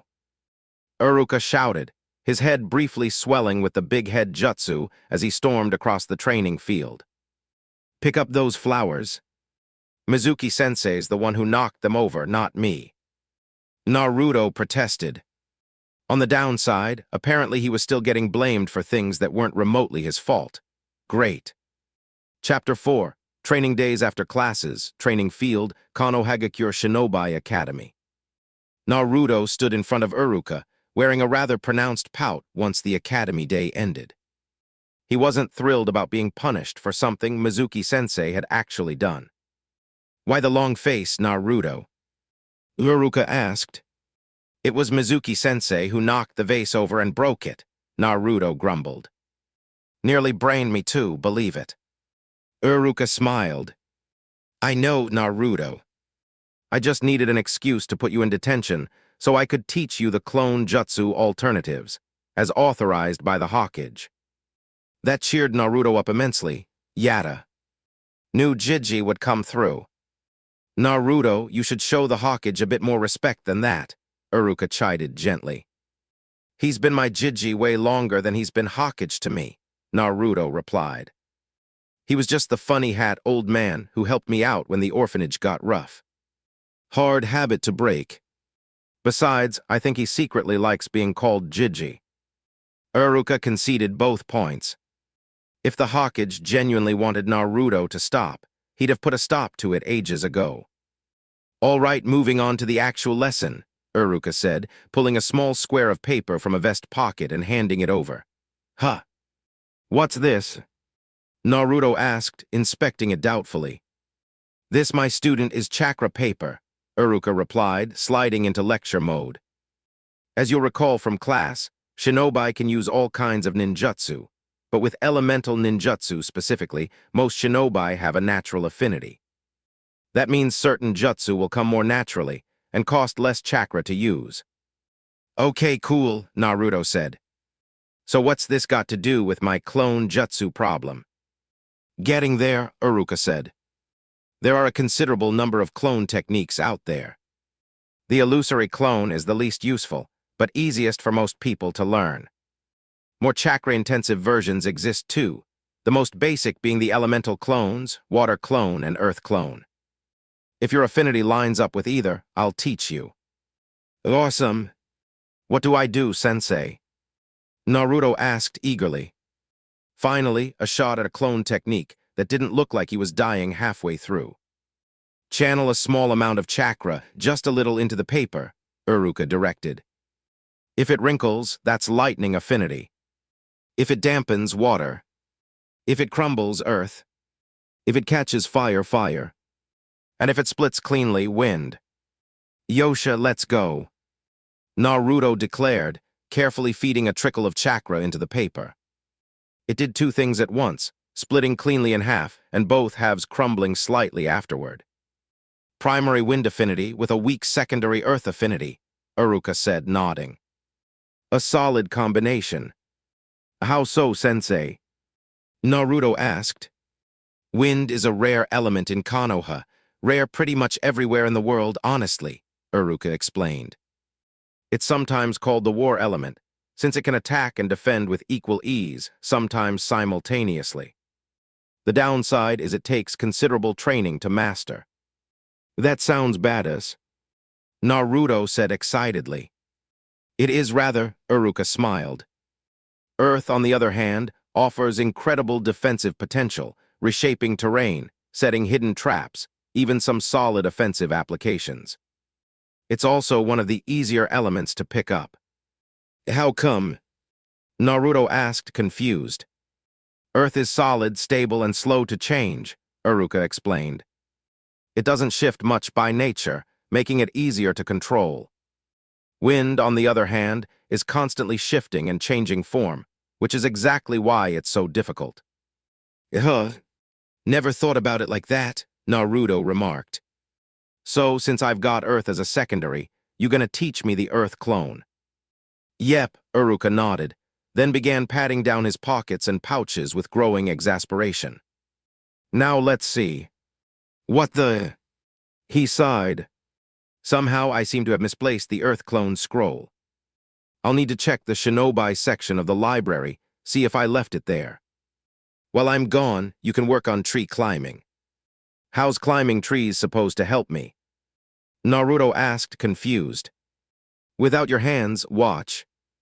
Uruka walked over to the academy building and formed the ram seal before, to Naruto's amazement, walking straight up the wall to the roof and back down again. So cool.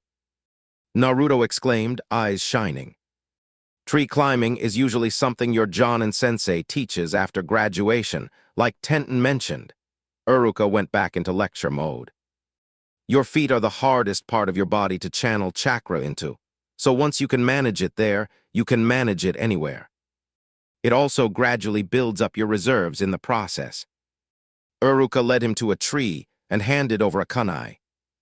Climb using this to mark your progress, he directed. Keep your mind clear and don't get frustrated. Like I taught you with sealing scrolls, experiment with how much chakra to use per foot. Too little and you'll slide right off.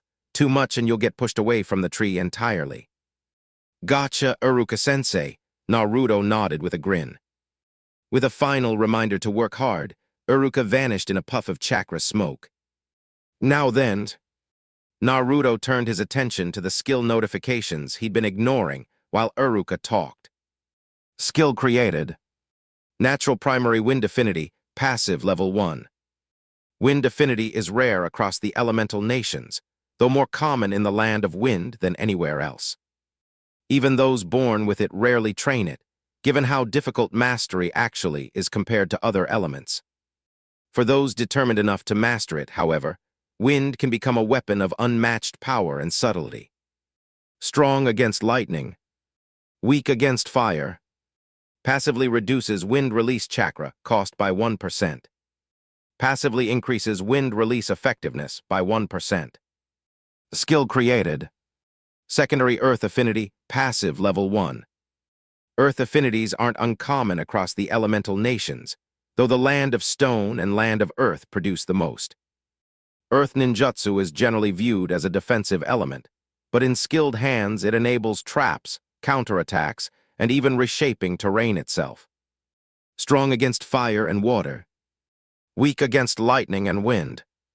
Passively decreases earth release chakra cost by 1%. Passively increases earth release effectiveness by 1%. Kick ass, Naruto smirked, spotting a quest window floating off to the side. Quest alert. Climb to the top. Uruka-sensei has tasked you with attempting the tree climbing exercise. Do your best to meet his expectations. Objective: reach level 2 of tree climbing before Uruka-sensei returns. Completion reward: 500 experience, the Earth Clone Jutsu Scroll, plus 100 reputation with Yumino Uruka. Failure: forfeit the Earth Clone Scroll, except. Another one I can't really ignore. Meh, Naruto shrugged, tapping yes. He was going to do this anyway, so the reward was just icing on the cake. Placing one foot against the nearest tree, Naruto formed the ram seal like Uruka had shown him, channeling a trickle of chakra into his foot, which seemed to resist the flow at first. Gradually increasing the amount, he stopped once his foot stuck firmly to the bark. Okay, that's about a quarter of what I use for my improved transformation jutsu. Now the other foot, he thought, matching the amount before placing his second foot against the tree and attempting to run up it, only to fall off after 2 steps. What the hell? Naruto yelped, landing hard on his backside. Damn it. Let's try that again. It took several false starts, but eventually Naruto managed to run several steps up the trunk before falling again. After a handful of repetitions, the skill finally unlocked. Skill created. As a result of repeated actions, the tree climbing skill has been created. Passive and active level 1, 23.99 experience.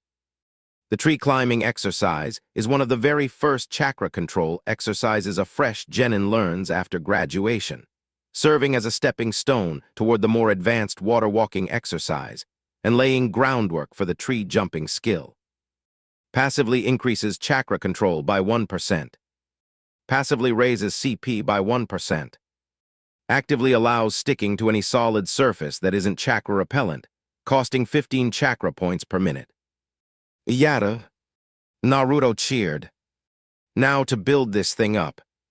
Apparently Uruka-sensei hadn't been exaggerating about negative feelings dragging down performance. What he'd neglected to mention was that genuine confidence actually helped. Naruto silently thanked whatever quirk of fate had blessed him with monstrous stamina. Stamina for the win, Naruto thought, finally managing to get halfway up the tree. A half-dozen or so windows floated around him, all bearing similar messages. Feel the burn, burn the feeling. Your strength increased by 1. Keep on keeping on. Your stamina increased by 1. 3 of each, bringing his already impressive stamina up to 38, and his strength to somewhere around 18 or 19. At this rate, he'd hit stamina 40 before leveling up again. Speaking of which, tree climbing has leveled up. Level 1 to level 2. Hell yeah. Naruto grinned. Let's see how far I can push it before Uruka-sensei gets back. Classic Naruto. He'd always viewed people who did the bare minimum as boring, unambitious idiots. Given the choice, he always tried to exceed expectations. When Uruka body flickered back into the clearing, Naruto was still going strong, having just reached level 3 in tree climbing. Naruto, you can stop now, Uruka called, amused. He could tell the boy hadn't paused once since starting, and yet he was barely winded. How'd I do? Naruto asked with a hint of smugness, sauntering back down the tree, only slipping slightly near the bottom. Not bad for an hour's work, Uruka said approvingly. Sorry it took so long. Someone tried to check out every single copy of the Earth Clone Scroll at once, and I had to provide a bit of educational guidance to sort that out. Naruto shivered slightly at the cold tone his favorite teacher used. Whoever had gotten on Uruka's bad side probably wasn't having a great day, and Naruto made a mental note never to aspire to that himself. Well, at least you got a copy, Naruto said with forced cheer he didn't quite feel. Someone was trying to interfere with him again. How were people even getting this information? He'd only asked Uruka about clone alternatives the day before. I did. Here you go, Naruto. Uruka handed him a scroll marked with brown lines. Congratulations. Climb to the top, quest complete. You successfully reached level 2 of tree climbing before Uruka returned. Completion reward. 500 experience, the Earth clone scroll, plus 100 reputation with Yumino Uruka. Naruto subtly dismissed the window, grinning at the scroll in his hands. He was about to open it when an Anbu wearing a cat mask flickered into the training field in a swirl of leaves. Uzumaki Naruto, the Hawkage requests your presence immediately, the masked shinobi stated. Please accompany me to the Hawkage Tower. In the middle of after-school detention. Uruka frowned. The Hawkage arranged this training himself. What could possibly need Naruto's immediate presence, Nico-san? My apologies, Yumino-san, but something concerning has occurred that requires Uzumaki-san's presence, the Anbu replied. It shouldn't take long to resolve, but it does need to happen promptly. All right then, Uruka sighed. Go on with Nico-san. Naruto nodded and walked over, and the Anbu gripped his shoulder before vanishing with him in another swirl of leaves. Being carried along in a body flicker was, surprisingly, deeply unpleasant. Naruto felt himself moving faster than he could physically run, developing tunnel vision from the sheer speed. By the time they materialized in front of the Hawkage Tower, he'd already made a mental note to work on his own awareness, so this never happened to him unprepared again. Are you all right, Uzumaki-san? Nico asked. Side-along body flickers are considerably rougher than solo ones. Yeah, I'm good, Naruto replied, stomach still churning slightly. Think I'll just walk next time, though. Understandable, Nico nodded. Now let's get you to Hawkage-sama. In the Hawkage office, Sarutobi Hiruzen rubbed his eyes tiredly, waiting for Naruto to arrive. This wasn't going to be a pleasant conversation. Seated in a pair of chairs were members of the Konoha regular police, the only police force left in the village since the Uchiha massacre. Made up of civilians with only bare-bones training in subduing other civilians, they'd been thoroughly overshadowed by the old Uchiha military police and had tried, unsuccessfully, to fill that void, only to be firmly shut down by Sarutobi. Several prominent and concerned citizens essentially controlled the regular police, and Sarutobi knew full well that nearly all of them despised Naruto for what he carried. Today was just another expression of that same old hatred, Jiji. Naruto called as he entered. Ready to hand over the hat yet? Oh ho ho, Sarutobi chuckled. Sadly no, Naruto-kun.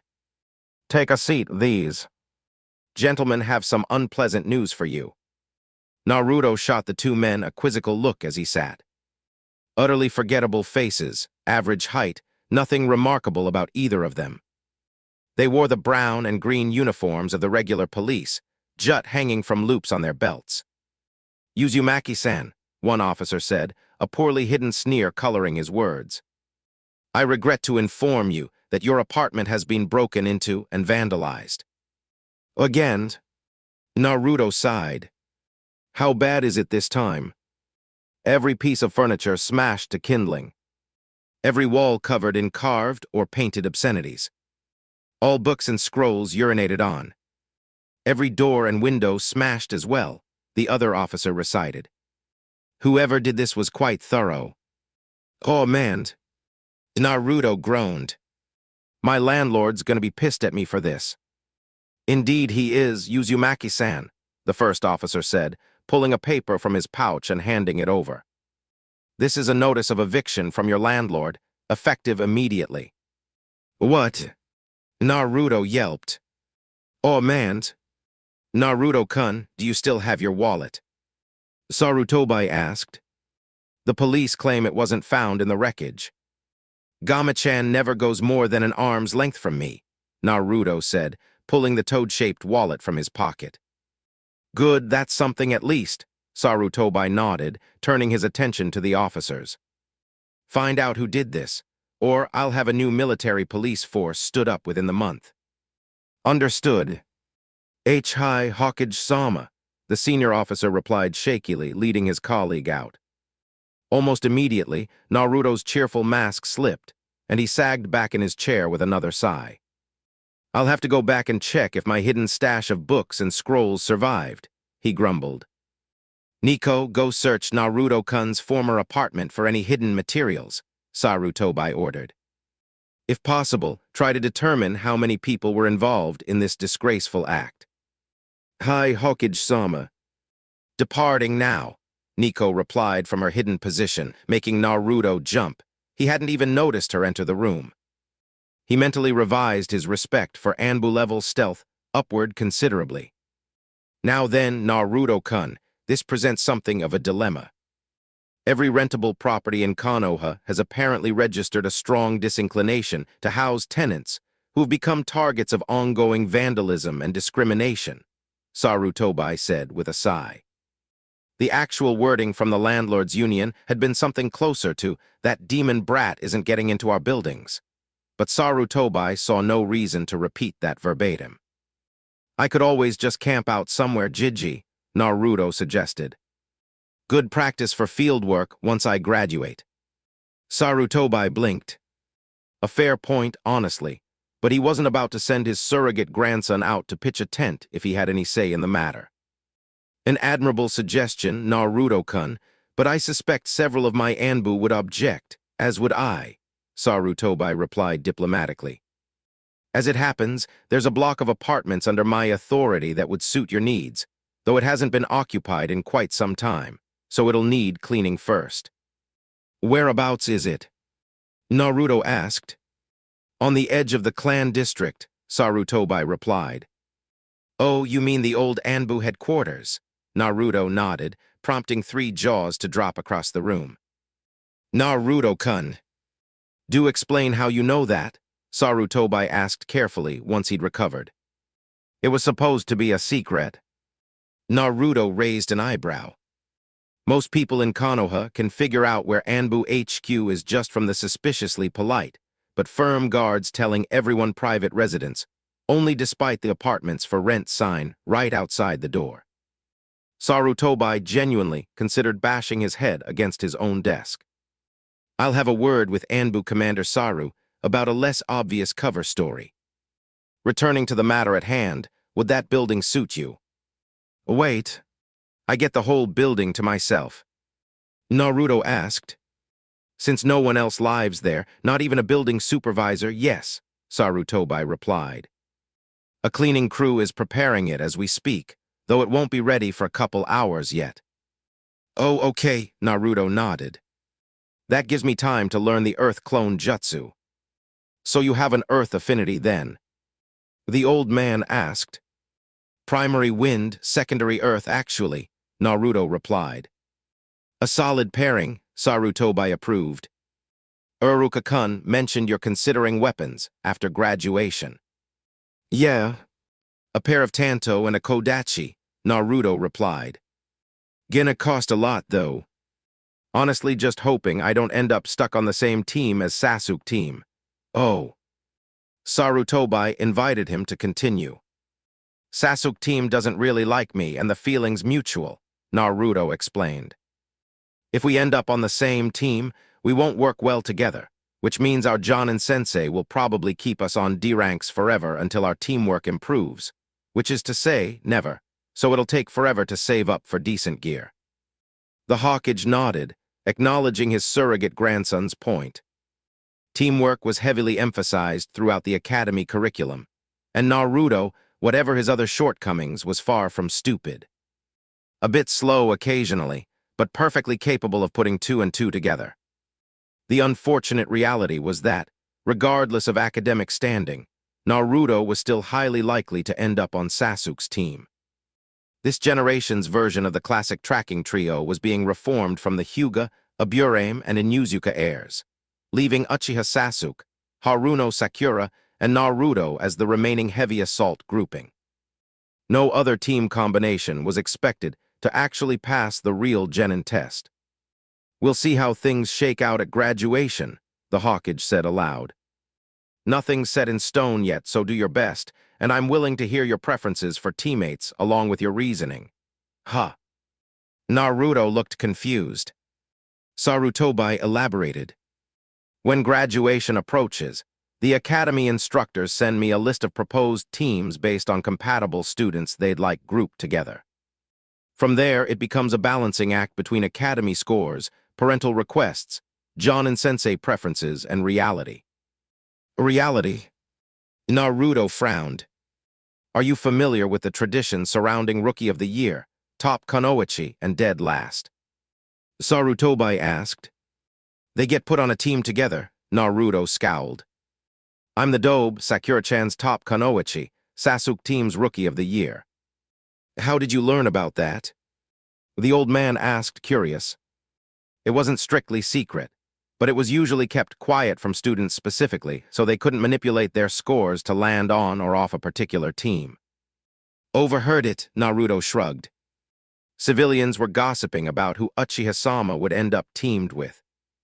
Not for the first time, Sarutobi felt the urge to throttle every loose-lipped civilian in the village. Well then, now that you know, let's examine the reasoning behind it, the Hawkage sighed. The tradition originally started so the two top-performing students could help elevate the weakest one. Over the years, it calcified into an unquestioned fixture of the graduation process, which is, frankly, a rather foolish way to run things. I get why it started, but why'd it become permanent? Naruto asked, considering it. Because it proved effective at first anyway, Sarutobi replied. The first several years produced genuinely excellent shinobi, who advanced smoothly to Chunin and Jonin. After that, the wars interfered. People died too young, before they had the chance to prove themselves or develop further. Ultimately, though, the system's effectiveness was proven by me specifically. Huh. Naruto looked confused again. My own students, Orochimaru, Tsunade, and Jiraiya, the so-called legendary Sannin, were the most powerful shinobi of their entire generation, Sarutobi explained.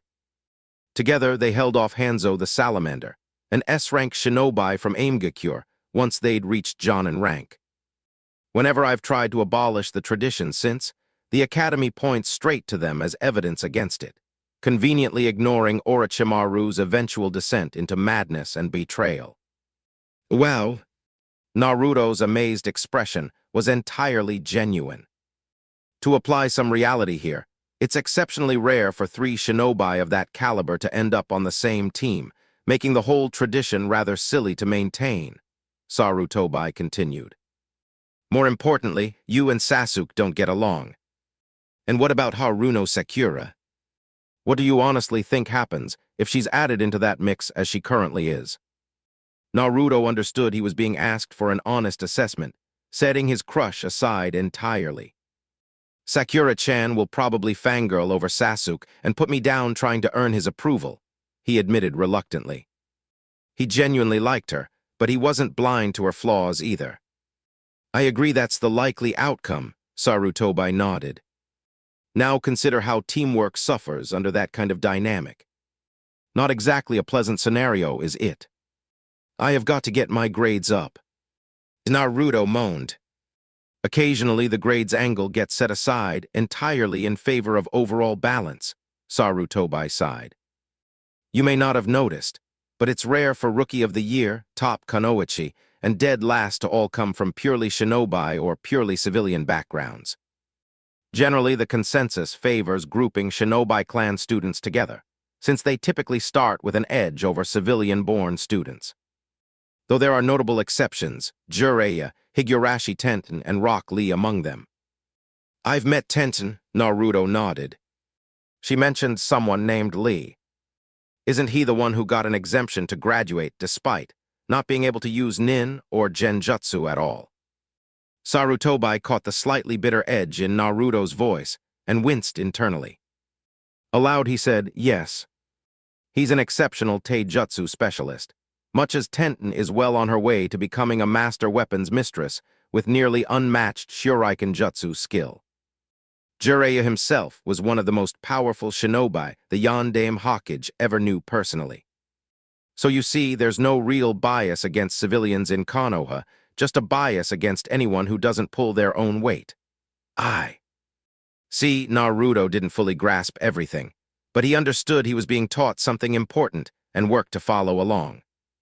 What are you getting at, Jiji? As things stand right now, Haruno Sakura is essentially a genjutsu or medical nin candidate, Sarutobi sighed. That is, assuming she survives her first C-rank mission, which currently seems unlikely. Reading between the lines of her academy reports, her Taijutsu is barely sufficient, her Shuriken Jutsu adequate, and her Genjutsu genuinely impressive. Her chakra reserves are small, and continuing to diet only shrinks her physical energy relative to her mental energy further. It also means she tires quickly and can't sustain extended training. Naruto was taken aback. Why was the Hokage sharing all this with him specifically? Because I have a solution to this problem, and I need your help executing it, the Hokage replied, apparently anticipating the question. Despite her current issues, Haruno Sakura genuinely has the potential for greatness. A genjutsu mistress, an exceptional medical nin infiltration specialist, there are numerous paths available to her. Are you willing to help me help her? Of course, Naruto nodded immediately. After everything Jiji had done for him, if there was any way to repay even a fraction of it, all he had to do was ask. A few small windows appeared at the edge of his vision, but since none were quest notifications, he ignored them for now. Thank you, Naruto-kun, Sarutobi said, a flicker of genuine pride in his eyes. Now, here's the situation. The person responsible for smashing your former apartment's window since you were 7 was a member of the Haruno clan, Haruno Isuka, Sakura's second cousin. Tomorrow, after academy, you'll be summoned to a meeting with myself, Haruno Mebuki, and Sakura to resolve this. Here's what I'd like you to do. Sarutobi laid out his plan, then asked if Naruto was comfortable with it. You think they'll actually go for it? Naruto asked doubtfully. Mebuki isn't foolish, Sarutobi snorted. Having a blood relative caught committing this kind of petty crime is deeply shameful for her clan. She'll agree, provided the matter stays contained and gets buried in bureaucratic silence. Okay then. I'll help you out, Jiji. Naruto grinned, then forced himself not to jump as Nico appeared seemingly from nowhere, a cardboard box tucked under one arm. Hokage-sama, I found this box in a hidden panel behind where Uzumaki-san's dresser used to stand, the Anbu reported, handing it to Naruto. Additionally, I'd estimate at least 3 individuals were involved in the destruction of Uzumaki-san's property, though there's no direct identification beyond urine traces on the decoy books he'd left out. Decoys? Sarutobi raised an eyebrow at Naruto. My place has been broken into a couple times before, Naruto admitted uncomfortably. After the first time, I carved out that secret panel myself, so nobody but an Anbu or an exceptionally thorough searcher could ever find anything I actually cared about hiding. Naruto opened the box to find his academy textbooks, a couple photos of himself as a younger kid with the Hokage at Ikaraku's, and the intermediate Taijutsu book Uruka had given him. I don't suppose my new clothes survived. Naruto asked Nico, who shook her masked head. All your jumpsuits and recent purchases were shredded completely, the Anbu replied. I'm sorry, Uzumaki-san. It's fine, Naruto sighed. Guess I'll just wash the one outfit I've got on daily. Wait, let me guess. My appliances are either stolen or smashed beyond repair too. An accurate guess, Uzumaki-san, Nico confirmed. There appears to have been extensive use of a crowbar or similarly blunt tool. Everything's beyond reasonable repair. Sarutobi felt his anger toward whoever was responsible growing steadily, and resolved to put a full Anbu investigative team on this as soon as feasible. I believe this revelation upgrades Naruto-kun's situation to critical priority, he said aloud. Nico, please inform the work crew at the former Anbu headquarters that household appliances will also need replacing. Naruto-kun, I'll provide you with some emergency funds for additional clothing. You don't have to do all this for me, Jiji, Naruto protested as the Anbu vanished again. I can handle myself. I actually do, technically. It falls under the guidelines for guardians of orphans, Sarutobi replied. Though even without that requirement, I'd still want to. I want you to be happy, Naruto-kun. I want you to have at least one place where you can genuinely relax, even if nowhere else. Moving you into the old Anbu headquarters will help with that too, since it's still monitored by an Anbu team, ensuring no one attempts to slip in searching for leftover secrets from when the headquarters relocated. Ajiji. Naruto smiled warmly at his surrogate grandfather. Thank you. 2 hours later, Aimkage Apartments. This is an odd set of apartments, Iruka deadpanned. He and Naruto stood outside the blonde's new home, scrolls full of fresh clothes, food, and daily essentials tucked away on their persons. The academy teacher had been furious learning what had happened to Naruto's old home, sorely tempted to assist the police with their investigation personally, but had managed to rein himself in and help with shopping instead. Their trip to Higurashi's had been eventful. Tenten had simply shaken her head hearing what happened to his belongings, before helping him assemble a genuinely nice wardrobe. He'd also updated his delivery address with her for when his shoulder plate was ready. It had made Iruka positively shake, with fury watching Naruto need to use his transformation jutsu just to enter a grocery store without being thrown out, though the teacher in him couldn't help but appreciate the skill with which Naruto executed the basic technique. Now the pair eyed Naruto's new building, distinctly unimpressed. Average height for a Konoha apartment complex, a dirty gray color, run down and neglected, with several letters missing from the sign above the entrance. How much do you think orange paint costs, Iruka-sensei? Naruto asked thoughtfully. No. Just no, Iruka said flatly. You are not painting this building orange. It's against building code. Naruto shot his teacher a look that screamed pure disbelief. Well, it's not technically against regulations, but loud colors are strongly and strictly discouraged, Iruka relented. Anyway, where's your unit in this place? Same as my old spot, right at the top, Naruto replied, leading his sensei inside. The interior was somewhat better than the exterior, though not by much. Worn carpets, peeling wallpaper, and a faint smell of neglect that made both their noses wrinkle. I really hope the apartment itself is in better shape than these hallways, Iruka remarked as they climbed the stairs. Jiji said he had people cleaning it up while we were talking, Naruto pointed out. That was over 2 hours ago. Probably fine by now. Eventually they reached Naruto's new door and unlocked it. Both were pleasantly surprised to find the wooden entryway floor gleaming like it had been freshly polished, the wallpaper a clean, brand-new cream color, and a faint, pleasant scent of sandalwood in the air. This is promising, Naruto remarked, and Iruka nodded in agreement. Touring the rest of the flat, both were genuinely impressed. It was noticeably larger than his old place, every piece of furniture brand new and high quality. The stove, washing machine, and rice cooker were all fresh in stalls too, cupboards stocked full with food and water. I think we're good here, don't you? Naruto asked with a smirk. Good thing I didn't bet against you, Iruka remarked with a sigh. Bent likes me, Naruto agreed. Like I'm gonna say no to that, Naruto grumbled, hitting yes on the quest that had popped up. Now then, let's see that scroll. An hour later. After Iruka left, Naruto sat down and finally worked through the notifications that had piled up while he'd been talking with Jiji. About 3 were identical. You diligently paid attention to the Hawkage's lecture. Your wisdom increased by 1, damn. Guess listening to Jiji counts just as much as attending class, Naruto whistled. Now, what are these others? You impressed the Hawkage with your analysis of team dynamics and character insight.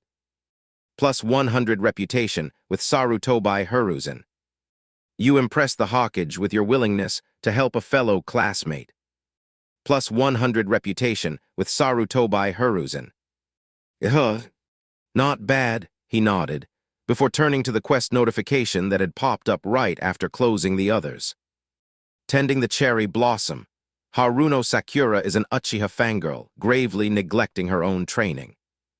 You've been given a chance to bring her to her senses and set her on the path of becoming a proper Kunoichi. Objective, Persuade Haruno Sakura and Haruno Mebuki to start Sakura down that path. Completion reward: 1,000 experience plus 750 reputation with Haruno Sakura plus 2,000 Ryo. Failure: 500 experience, except you have acquired the Earth Clone Jutsu Scroll. Do you wish to learn it? Hell yeah. Naruto stabbed the yes button, watching the scroll dissolve into blue light and absorb into him. Earth Clone Jutsu active level 1. The Earth Clone, or Rock Clone, technique is among the sturdiest clone jutsu in existence, second only to the legendary Wood Release Clone, requiring a solid, precisely placed hit to destroy. Unlike other elemental clones, a destroyed Earth Clone breaks into usable chunks of rock, which can fuel further Earth Release ninjutsu. Earth Clones can only perform non-elemental or Earth Release techniques, and are nearly as strong as their creator. Hand Seals, Ram Monkey Horse Ram. Upon activation, the user spits out a rock, which reshapes itself into a clone or clones of the caster. Clones follow their creator's orders. Earth Clones possess no mental stats, and physical stats equal to their creators, minus 20%. Minimum clones created, 5. Maximum, 10. Cost, 75 chakra points per clone. Awesome! Naruto cheered. Let's try it out. Up on the roof. One of Naruto's favorite features of the new apartment was direct roof access through a door beside the kitchen. Empty flower beds sat up there too, ones he was itching to plant something in, though he held off for now at least. Right then, he muttered once outside, Ram, Monkey, Horse, Ram. Earth Clone Jutsu. Naruto spat out a large rock, feeling distinctly like he'd just thrown up a watermelon which split apart and reshaped into 5 exact copies of himself. Whoa! Naruto gaped at the sight of his own duplicates standing before him. This is surreal. Try seeing it from our side, one Earth Clone retorted.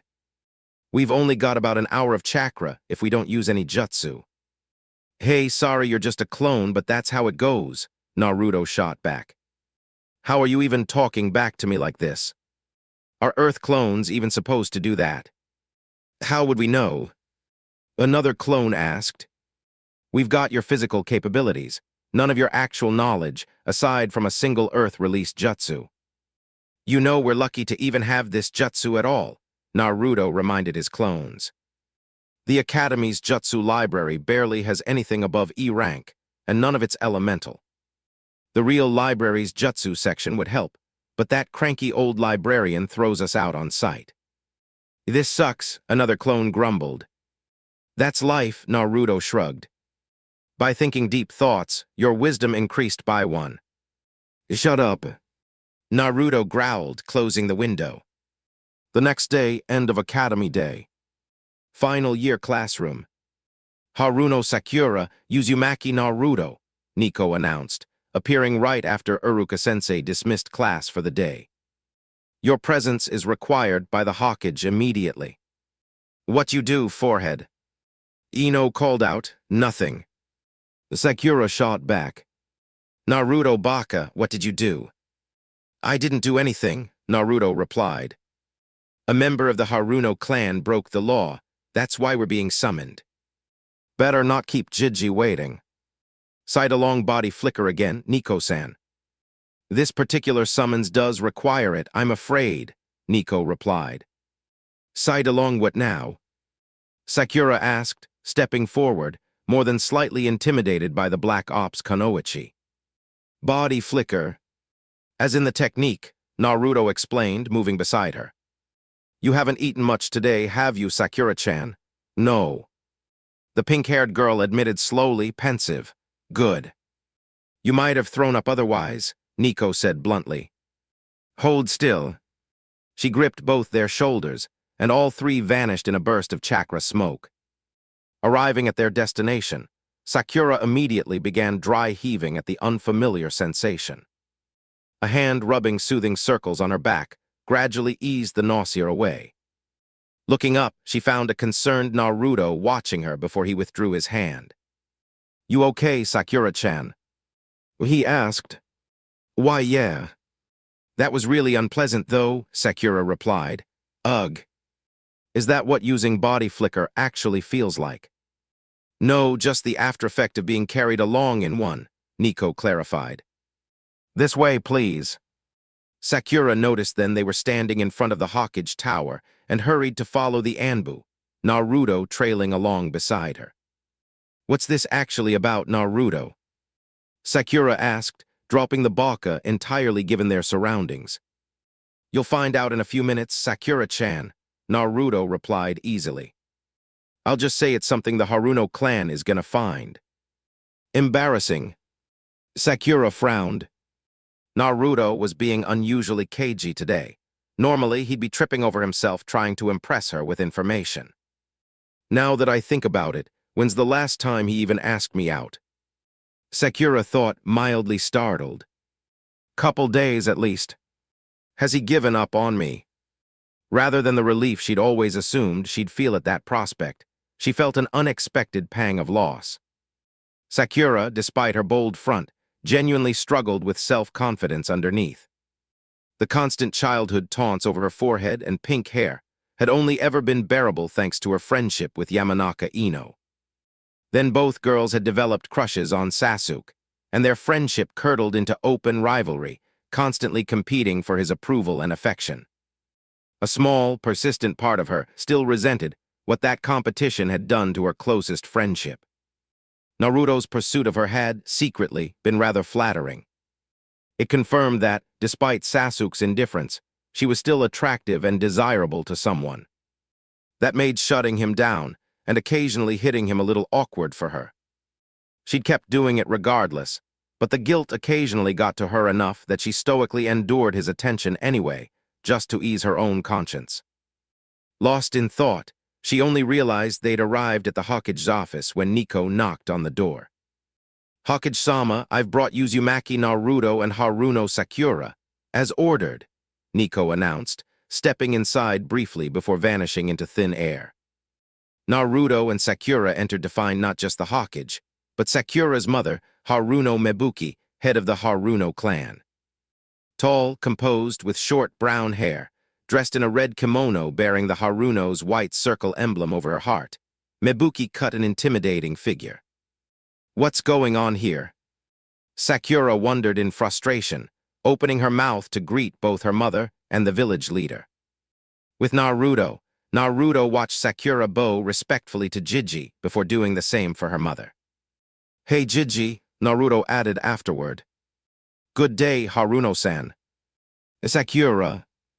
Uzumaki-san, Mebuki replied stiffly, beckoning her daughter over. Naruto took a seat across from them as Sakura's mother continued, irritation clear in her voice. Now then, Hokage-sama, the children are here, so kindly explain why you've summoned us.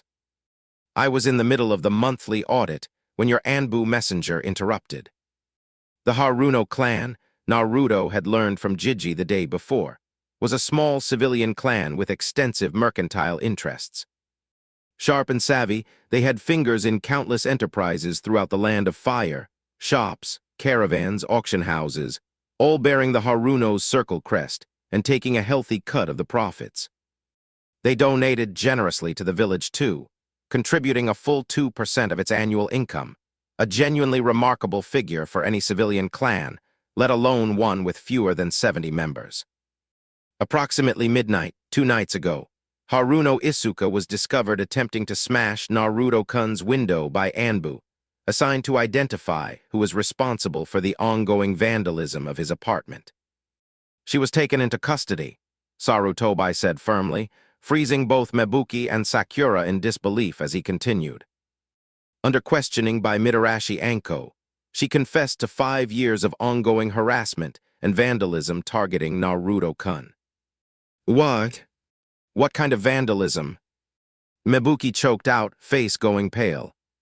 She smashed my window roughly once or twice a week for the past 5 years, Naruto answered for the Hokage. More recently, she also started throwing rotting dog waste through it. Ugh.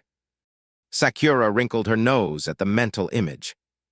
I had her questioned again this morning based on something Naruto-kun mentioned to me yesterday, Sarutobi continued softly, his eyes hard as flint. She since confessed to organizing 2 separate groups to ransack Naruto-kun's apartment, 3 and 4 years ago, respectively. Under some additional pressure, she also admitted to organizing the complete gutting of his apartment just yesterday while he was at the academy. She'd arranged it the day prior, and has provided us a full list of names, all of whom are now in custody. So the charges stand as multiple counts of harassment, 3 counts of conspiracy to destroy private property, multiple counts of destruction of private property, and 11 counts of littering, though those last ones are non-incremental and included purely to reflect the total scope of Haruno Isuka's actions. The faces of both Haruno women displayed a striking mixture of emotions. Sakura looked shocked, horrified, genuinely dismayed by what her cousin had done.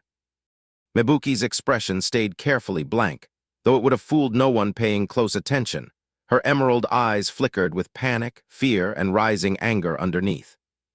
She'd known about Naruto's burden and had cautioned Sakura to be careful around him. Mebuki had personally known the Yondaime Hokage and trusted his sealing expertise completely, so she understood full well that Naruto wasn't the 9-tailed fox itself. Still, caution around him hadn't seemed like an unreasonable precaution regardless. Sarutobi Hiruzen had made it abundantly clear 12 years ago that he'd come down hard on anyone caught harassing or attacking Naruto outside legitimate taijutsu sparring or ordinary playground scuffles, proven when half a dozen civilians had been jailed for throwing stones at him back when he was only 4.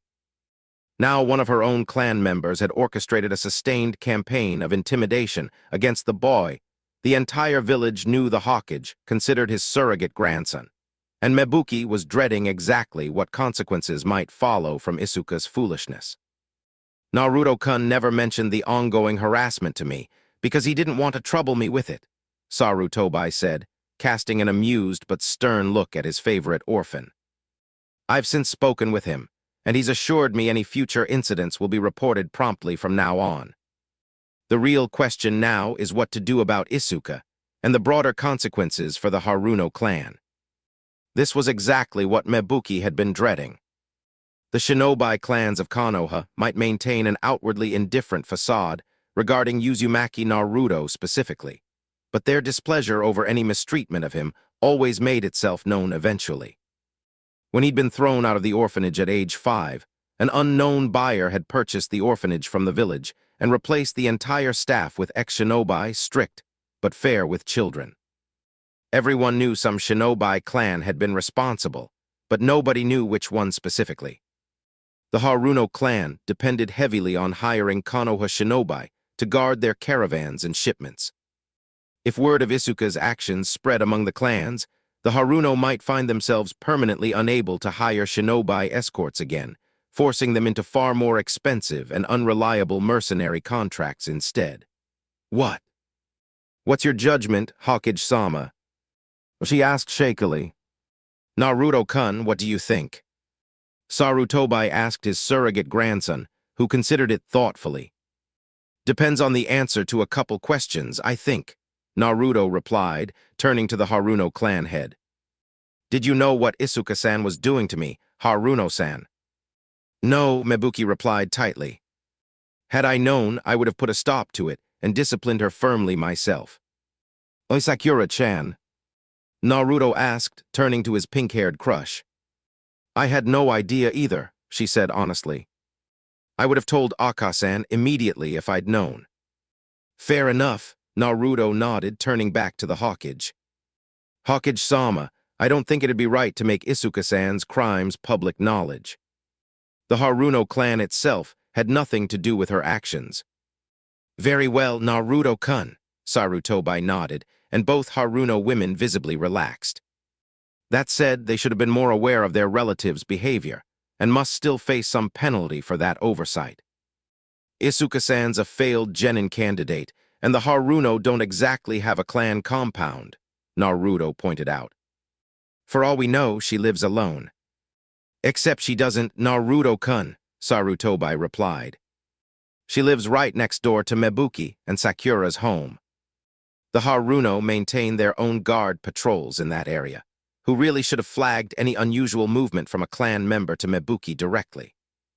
So long as the Shinobi clans understand not to strike the Haruno from their client lists over this, I'll accept a reasonable punishment, Mebuki said stoically, silently praying it wouldn't cripple her clan's operations. Naruto-kun, would you care to determine the punishment for the Haruno clan? Sarutobi offered. Isuka's own punishment is already decided. A 10,000 ryo fine payable to Naruto-kun in installments, a full year's travel ban preventing her from leaving the village for any reason, and a ban on entering any contracts under her own name for the same period. She'll also be required to check in daily with her clan leader, detailing her planned movements, reasons, and expected duration. Mebuki winced at the sheer scope of it. A financial penalty, effective house arrest within the village, reduced essentially to an indentured servant status, plus daily check-ins detailing her whereabouts for an entire year. Harsh, certainly, but more lenient than she'd braced herself for. Well, Naruto frowned thoughtfully. Sakura-chan's the smartest person in our class. Even Sasuke team admits that. How about she helps me with theory work, unpaid, for 2 hours after class each day until graduation, along with being forbidden from dieting. I need to diet or I'll get fat. Sakura protested. No, you really don't, Nico informed her, stepping out of the shadows and making both civilians jump. My apologies, but I can't stay quiet on this point. No one walking the shinobi path needs to diet. Regular training and physical conditioning handles that naturally. Eat a balanced diet, certainly, but never restrict your intake. Doing so prevents proper physical development and leaves you genuinely useless in serious training. Uzumaki-san could likely beat you in a taijutsu spar simply by outlasting you at this point. But Sakura looked ready to protest further before Naruto cut in gently. Want me to prove it, Sakura-chan? He asked calmly, leaving her briefly speechless. I don't believe that's necessary, Naruto-kun, Sarutobi interjected. I will say, Sakura-chan, that Nico is entirely correct here. Dieting serves no purpose for any shinobi. Now, will you accept Naruto-kun's proposed arrangement, your daughter serving as his private tutor for the next 7 months, in lieu of any additional fines or penalties? Mebuki had already suspected the young Jinchuriki carried a crush on her daughter, and wasn't especially surprised. He'd maneuvered things to spend more time with her. What genuinely puzzled her was his insistence on the no-dieting condition specifically. Once Anbu Nico had backed that up so firmly, with the Hawkage himself endorsing it, she finally understood. He was worried that Sakura's dieting could genuinely cripple her career as a kunoichi, potentially cutting her life short on some future mission, and he wanted to head that off before it went that far. He simply wanted to help the girl he liked actually survive the world she'd chosen to enter. I accept the arrangement on behalf of my daughter, Mebuki said, inclining her head slightly. Would tomorrow work to begin the tutoring sessions? More than acceptable, Haruno-san, Naruto replied with a small bow. Aka-sen, Sakura yelped. Enough, Sakura, Mebuki said firmly. This is an exceptionally generous arrangement that spares the Haruno clan considerable disgrace over one rogue member's actions. I'll explain everything once we're home. For now, please hold your peace. Sakura quieted, though she frowned, feeling Naruto's gaze on her. Meeting his clear blue eyes, she found them unapologetic about what he'd just orchestrated, but also carrying a quiet, pleading quality, silently asking her to trust that this was genuinely for her own good. Geez. He really is too much, she thought, sighing internally. Smiling crookedly, she nodded slightly in acceptance, and was rewarded with the sight of him visibly brightening at the sign she wasn't upset with him. Sarutobi, Nico, and Mebuki all noticed this small exchange and swiftly hid their amusement, not that Nico particularly needed to bother, given the mask. Once the 2 Haruno women left, Sarutobi nodded at Naruto approvingly. Very well handled, my boy. Helped that Nezumi-san was holding cue cards above their heads so I could read them, Naruto replied dryly. A slightly embarrassed Nezumi appeared, a stack of cardboard rectangles tucked under one arm, muttering, "They're called placards." Still, well done reading them without tipping off Sakura or Mebuki that they were even there. Sarutobi smirked, adding, even though Nezumi very nearly dropped one directly on Sakura-chan's head. Naruto stayed to chat with his surrogate grandfather a few more minutes before heading off, the notifications only he could see trailing along after him. Hurrying back to his apartment, he dashed up the stairs and shut himself inside so he could work through his gamer notifications, without anyone wondering why he was making strange waving gestures in midair. Settling at his kitchen table, he turned to the first one while waiting for his cup ramen to cook. Damn these 3-minute waiting periods. Your kindness bears fruit. Plus 50 reputation with Haruno Sakura. If that was from the back rub, who knew back rubs were apparently such an effective move? Go figure. Your mercy becomes you. Plus 500 reputation with Haruno Mebuki. Mercy. Oh, right, not going with a harsh punishment, Naruto realized. Okay, what's next? You have gained Haruno Sakura as a private tutor. Plus 100 relationship with Haruno Sakura every 5 sessions. Plus 1 intelligence and wisdom every 2 sessions spent studying under her guidance. Hell yeah. Naruto pumped his fist. Congratulations. Tending the cherry blossom quest complete. You've started steering Sakura onto a better path, and even grown closer to her in the process. Well done. Completion reward. Plus 750 reputation with Haruno Sakura, plus 1,000 experience, plus 2,000 Ryo. All right. Only needs 700 more reputation with her to hit neutral. Naruto cheered. This rocks. Quest alert. Long-term quest, a cherry blossom in full bloom.